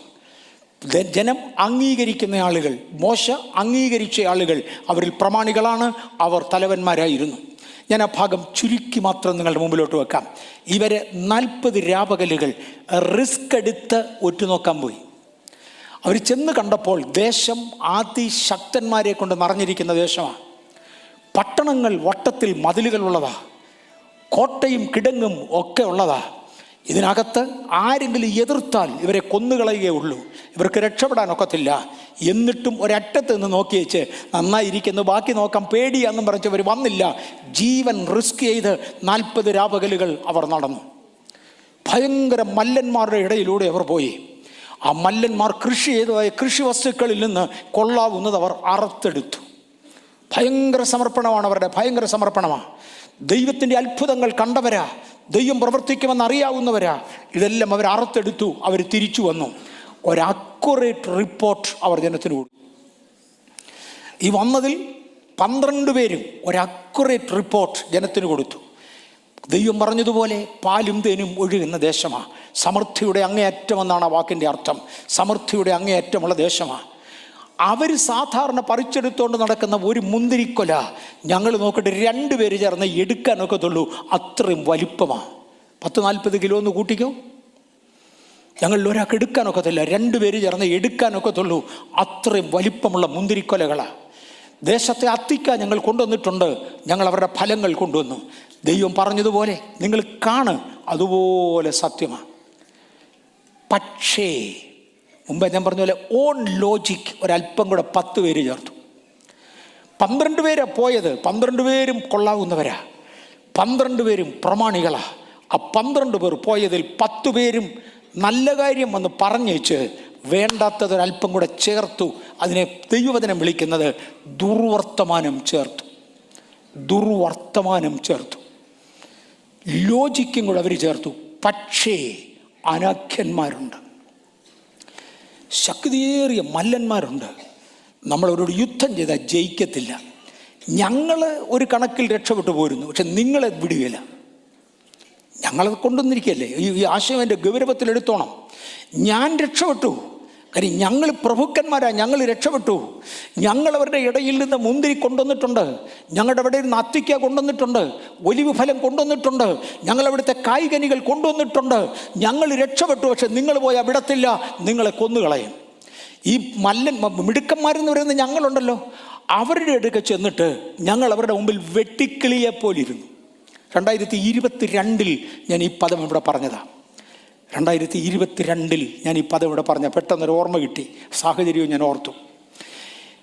ഞങ്ങളവരെ കണ്ടിട്ട് അവരുടെ മുമ്പിൽ വെട്ടിക്കിളികളെ പോലിരുന്നു. അന്ന് ഞാൻ പറഞ്ഞത് എനിക്ക് ഓർമ്മയുണ്ട്. വെട്ടിക്കിളി എന്ന് പറഞ്ഞാൽ നമ്മൾ ഈ പലർക്കും മനസ്സിലാകത്തില്ല, വിട്ടിലെന്ന് വിചാരിക്കുമ്പോൾ മനസ്സിലാകും കുറേ കൂടെ. അങ്ങനൊരു സാധനമായി വെട്ടിക്കിളി. അവരുടെ മുമ്പിൽ ഞങ്ങൾ എന്ന് നിന്നിട്ട് വെട്ടിക്കിളി പോലിരിക്കുന്നു, വെട്ടിൽ പോലിരിക്കുന്നു ഞങ്ങൾ, അത്രേ ഉള്ളൂ. അവർക്ക് ഞങ്ങളെ കണ്ടിട്ട് അങ്ങനെ തോന്നിയുള്ളൂ. അതുകൊണ്ടായിരിക്കും ഈ മുന്തിരിങ്ങ പറിച്ചിട്ട് അവരൊന്നും മിണ്ടാഞ്ഞ്. ഒരു കൊതുക് ഇവിടം കാണാൻ വന്നല്ല, ഒരു വീട്ടിൽ ഇവിടം കാണാൻ വന്ന് എൻ്റെ പച്ചക്കറി ഇച്ചിരി തിന്നാൽ ഞാനൊന്നും പറയാറില്ല, നിൻ്റെയൊക്കെ പുറകെ ഓടിയിട്ട് കാര്യമില്ല. അങ്ങനെ ഇനി വിട്ടതാ ഞങ്ങളെ. അവരുടെ നോട്ടത്തിൽ, അതാണ് എനിക്ക് ഏറ്റവും ഇമ്പോർട്ടൻ്റായി വേണ്ട പദം, അവരുടെ നോട്ടത്തിൽ ഞങ്ങൾ അവരുടെ മുമ്പിൽ വെട്ടിക്കിളി പോലെയാണ്. ഞങ്ങൾ നോക്കിയിട്ടും അങ്ങനെ തന്നെയാണ്. രാജ്യം പിടിക്കാൻ നിങ്ങൾ നോക്കണ്ട, നടക്കില്ല. വിശ്വസിക്കാൻ ഞങ്ങൾ തയ്യാറല്ല. പക്ഷെ യോശുവയും കാലേബും 2 പേർ ജനത്തെ ഉറപ്പിച്ചു. നമ്പേഴ്സ് 13-32-33 വാക്യങ്ങൾ തങ്ങൾ ഒറ്റുനോക്കിയ ദേശത്തെക്കുറിച്ച് അവർ ഇസ്രായേൽ മക്കളോട് ദുർവർത്തമാനായി പറഞ്ഞു. അതേസമയം അവരുടെ 33-ാമത്തെ വാക്യത്തിൽ ഞങ്ങളുടെ നോട്ടവും അവരുടെ നോട്ടവും ഒരുപോലെയാണ്. അവർ വലിയ മനുഷ്യരും, ഞങ്ങൾ വെട്ടിക്കിളികളും. ഗലിവറിൻ ലില്ലിപ്പുട്ട് എന്ന് പറയുന്ന ഒരു അധ്യായം പണ്ടങ്ങോണ്ട് പഠിച്ചത് എനിക്ക് ഓർമ്മയുണ്ട്. ഗലിവറിൻ ലില്ലിപ്പുട്ട് എന്ന് പറഞ്ഞാൽ ഒരാൾ വേറൊരു രാജ്യത്തൂടെ യാത്ര ചെയ്തപ്പോൾ, അന്ന് ഞാൻ പറഞ്ഞ 2022 ഞാനിവിടെ പറഞ്ഞതാ, ഓർമ്മയുണ്ട്. ഒരു രാജ്യത്തൂടെ യാത്ര ചെയ്യുമ്പോൾ അവിടുത്തെ ആളുകളൊക്കെ കൂടെ അടുത്ത് വരുമ്പോൾ അവരന്മാരെ ഒരു പിടി ആളിനെ വാരി പോക്കറ്റിലിട്ടുകൊണ്ട് ഗലിവർ പോരുന്നു. അത്രയും വലുതാണ് ഗലിവർ. ഞാൻ സിംഗപ്പൂർ എയർലൈൻസിന് യാത്ര ചെയ്ത് സിംഗപ്പൂർ വഴി ഓസ്ട്രേലിയക്ക് പോയത് എനിക്ക് ഓർമ്മയുണ്ട്. സിംഗപ്പൂർ എയർപോർട്ടിലെ അവിടെ നോർമൽ യൂറിനിൽ ഞാൻ യൂറിൻ പാസ് ചെയ്യാൻ പോയി. എല്ലാവരും പോകുന്നതാണ്. അതിൻ്റെ ലെവൽ എനിക്ക് തോന്നുന്നത് നമ്മുടെ കൊച്ചു പിള്ളേർക്ക് വേണ്ടി നമ്മുടെയൊക്കെ എയർപോർട്ടിലും നമ്മുടെയൊക്കെ യൂറിനൽ ഷെഡുകളിലും ഒക്കെ കൊച്ചു കുട്ടികൾക്ക് വേണ്ടി ആൺപിള്ളേർക്ക് വേണ്ടി വെക്കുന്നത് പോലെ വെച്ചിരിക്കുന്ന കാര്യം. സിംഗപ്പൂരിലെ ആളുകൾ അധികവും ചൈനീസ് ബ്രാൻഡിൽപ്പെട്ടവരാണ്, ബ്രീഡിൽപ്പെട്ടവരാണ്, നീളം തീരെ കുറവാണ്. തിരിച്ച് ഇവിടുന്ന് കയറി ഓസ്ട്രേലിയയിലോട്ട് ചെന്നിറങ്ങി. അവിടുത്തെ ആളുകൾ എക്സ്ട്രാ ഓർഡിനറി ഹൈറ്റ് ഉള്ളവരാണ്. അവരുടെ യൂറിൻ ഷെഡിലും കയറി. അത് വളരെ കിളത്തിയാണ് വെച്ചിരിക്കുന്നത്. ആളുകൾക്ക് തമ്മിൽ വലിപ്പ വ്യത്യാസം ലോകവ്യാപകമായി ഉണ്ട്. ഇവർ കണ്ടേച്ചു പറഞ്ഞു, എൻ്റെ സിമ്പിൾ ലോജിക്കിൽ നിങ്ങൾ ജയിക്കത്തില്ല. എന്നാൽ യോശുവയും കാലേബും 2 പേർ, ഞാൻ അവിടെ കൊണ്ട് നിർത്തുകയാണ്. നമ്പേഴ്സ് 14-1-4. എന്നാൽ യോശുവയും കാലേബും ഒറ്റുനോക്കുവാൻ മോശ അവരെ അയച്ചു. ഇതിലെ യോശുവയുടെ പ്രത്യേകത, ഇദ്ദേഹത്തിൻ്റെ പഴയ പേര് നമ്പേഴ്സ് 13-16 കിടപ്പുണ്ട്. ഇദ്ദേഹത്തിൻ്റെ പഴയ പേര് ഹോശേക്ക് എന്നായിരുന്നു. ഹോശേക്ക് അതായിരുന്നു പഴയ പേര്. യോശുവ ഇദ്ദേഹത്തെ തിരഞ്ഞെടുത്ത് പറഞ്ഞു, മോനെ, നിനക്കൊരു പുതിയ പേര് വേണം. നിൻ്റെ ഈ ഹോശേക്ക് എന്ന വാക്കിന് പ്രത്യേകിച്ച് അർത്ഥമൊന്നുമില്ല. ദൈവം നിന്നെ അർത്ഥമുള്ളവനായി മാറ്റാൻ പോവാ. അതുകൊണ്ട് ഞാൻ നിന്നെ ഒന്ന് റീനെയിം ചെയ്യാൻ പോവാ. നിൻ്റെ അപ്പനിട്ട പേരിൽ നിന്ന് വ്യത്യാസമായി, നിൻ്റെ അമ്മ ഇട്ട പേരിൽ നിന്ന് വ്യത്യാസമായി ഞാൻ നിൻ്റെ പേരൊന്ന് മാറ്റാൻ പോവാ. ഇന്ന് പകൽ ചിലതിനെ സ്വർഗത്തിലെ ദൈവം പേര് മാറ്റട്ടെ. എനിക്ക് വേണം യോശുവ. മോശയുടെ കാലശേഷം ഈ ജനത്തെ നയിച്ചു കൊണ്ടുപോകുവാൻ. ഓക്കെ, ഈ 2 പേർ ചെന്ന് കാലേബും സദ്വർത്തമാനം പറഞ്ഞു. അവർ തിരിച്ചു വന്നേച്ചൊരു സദ്വർത്തമാനം പറഞ്ഞ വാക്യം വായിച്ച് ഞാൻ ഇവിടെ നിർത്തും. 1, ഭയപ്പെടരുത്. ഇസ്രായേൽ ജനത്തോട് ഇറങ്ങി പറയാം, ഭയപ്പെടരുത്. 2, അവരുടെ ശരണം അവർക്ക് പോയി. അതായത് അവരെ ഭരിക്കുന്ന ഒരു ശക്തിയുണ്ട്, അവരെ നിയന്ത്രിക്കുന്ന ഒരാത്മലോകമുണ്ട്. ഞങ്ങളവിടെ ചെന്നപ്പോഴേ അത് സ്ഥലം വിട്ടു. ഈ 10 എണ്ണത്തിൻ്റെ ആത്മക്കണ്ണ് തുറക്കാഞ്ഞതുകൊണ്ട് അവർ വെറും പ്രഭുക്കന്മാർ, ഇവന്മാരുടെ ആത്മക്കണ്ണ് തുറന്നതല്ല. അതുകൊണ്ട് അവർക്ക് ഇത് കാണത്തില്ല. എന്നാൽ ഞങ്ങളുടെ 2 പേരുടെ ആത്മക്കണ്ണ് തുറന്നതുകൊണ്ട് ഞങ്ങൾക്ക് കാണാം. സംശയമുള്ളൊരു വായിച്ചോണം. നമ്പേഴ്സ് 13-16. ഭയപ്പെടരുത്. അവരുടെ ശരണം അഥവാ അവരെ ഭരിക്കുന്ന ശക്തി, അവരെ നയിക്കുന്ന നിയന്ത്രിക്കുന്ന ശക്തികൾ പോയി. ആ ശക്തികൾ, അതെൻ്റെ ഭാഗമാണ്. ആ ശക്തികൾ ഞങ്ങളെ കണ്ടപ്പോഴേ സ്ഥലം വിട്ടു. ഇന്ന് പകൽക്കാലം ചിലതിനെ കാണുമ്പോഴേ ചില ശക്തികൾ സ്ഥലം വിടും. ദേശമെല്ലാം ശക്തികൾ കൊണ്ട് നിറഞ്ഞിരിക്കുക. പരിശുദ്ധാത്മാവിൽ നിറഞ്ഞ ദൈവ പൈതൽ ചില ഇടങ്ങളിലൂടെ യാത്ര ചെയ്യുമ്പോൾ ചില ശക്തികൾ അവരെ വിട്ടുപോകട്ടെ. നിങ്ങൾ ചെന്ന് കയറുമ്പോൾ വീടുകൾക്ക് വട്ടത്തിൽ കാവലിരിക്കുന്ന രക്തദാഹികളായ ശക്തികൾ സ്ഥലം വിട്ടുപോകത്തക്കവണ്ണം, അവ തെറിച്ചു മാറത്തക്കവണ്ണം ഒരു പുതിയ ആത്മബലം ഇന്ന് പകൽ ചിലതിൻ്റെ മേൽ ഇറങ്ങി വരട്ടെ. അതവരെ വിട്ടുപോയി. 3, യഹോവയായ ദൈവം നമ്മോടുകൂടെ ഉണ്ട്. അങ്ങനെ വിട്ടുപോകാത്ത ഒരുവനാണ് യഹോവ. തീയിലിട്ട് കൊല്ലുമെന്ന് പറഞ്ഞാൽ, സിംഹക്കൂട്ടിലേക്ക് എടുത്തെറിയുമെന്ന് പറഞ്ഞാൽ വിട്ടുപോകാത്ത ഒരു ദൈവം. Praise the Lord. വിട്ടുപോകാത്ത ഒരു ദൈവം എൻ്റെ കൂടെ ഉണ്ട്. എൻ്റെ ഈ മനുഷ്യരീടത്തിന് എന്ത് പറ്റുമെന്നല്ല, ഇതിനകത്ത് ദൈവമാക്കിയിരിക്കുന്ന ആ ആത്മാവിന്. പണ്ട് മണ്ണുകൊണ്ടൊരു ശരീരം ഉണ്ടാക്കി തന്നെങ്കിൽ ഇനിയും വേറൊരു ശരീരം ഉണ്ടാക്കി തരുവാൻ എൻ്റെ ദൈവം താല്പര്യപ്പെടുന്നുണ്ട്. അതുകൊണ്ട് കുഞ്ഞെ വിഷമിക്കണ്ട, ഞാൻ നിന്റെ കൂടെ ഉണ്ട്. യോശുവയും കാലേബും പറഞ്ഞു, യഹോവ നമ്മോടുകൂടെ ഉണ്ട്, ആകയാൽ നാം അവരെ ജയിക്കും. ദൈവം നമുക്ക് അനുകൂലമെങ്കിൽ പ്രതികൂലമാര്? ഈ 2 പേർക്കായിരുന്നു എക്സിക്യൂട്ടീവ് കോളിൻ്റെ വിഷൻ ഉള്ളത്. ഞാൻ പറഞ്ഞല്ലോ, പലയിനം വിഷൻസ് ഓരോ സാഹചര്യത്തിലേക്ക്. ഇന്നൊരു എക്സിക്യൂട്ടീവ് കോൾ കിട്ടിയാൽ വിഷൻ ഉള്ളവർക്കായി സ്തോത്രം. അതിനാവശ്യമുള്ള വിഷൻ ദൈവം നമ്മെ പരമേൽപ്പിക്കട്ടെ. സമയമായതുകൊണ്ട് ഞാൻ ഇവിടോട്ട് നിർത്തുക. ഇന്ന് രാത്രിയിൽ, ഇന്ന് പകൽ ദൈവത്തിൻ്റെ സാന്നിധ്യവും കൃപയും നമ്മോടുകൂടി ഇരിക്കട്ടെ. ഞാൻ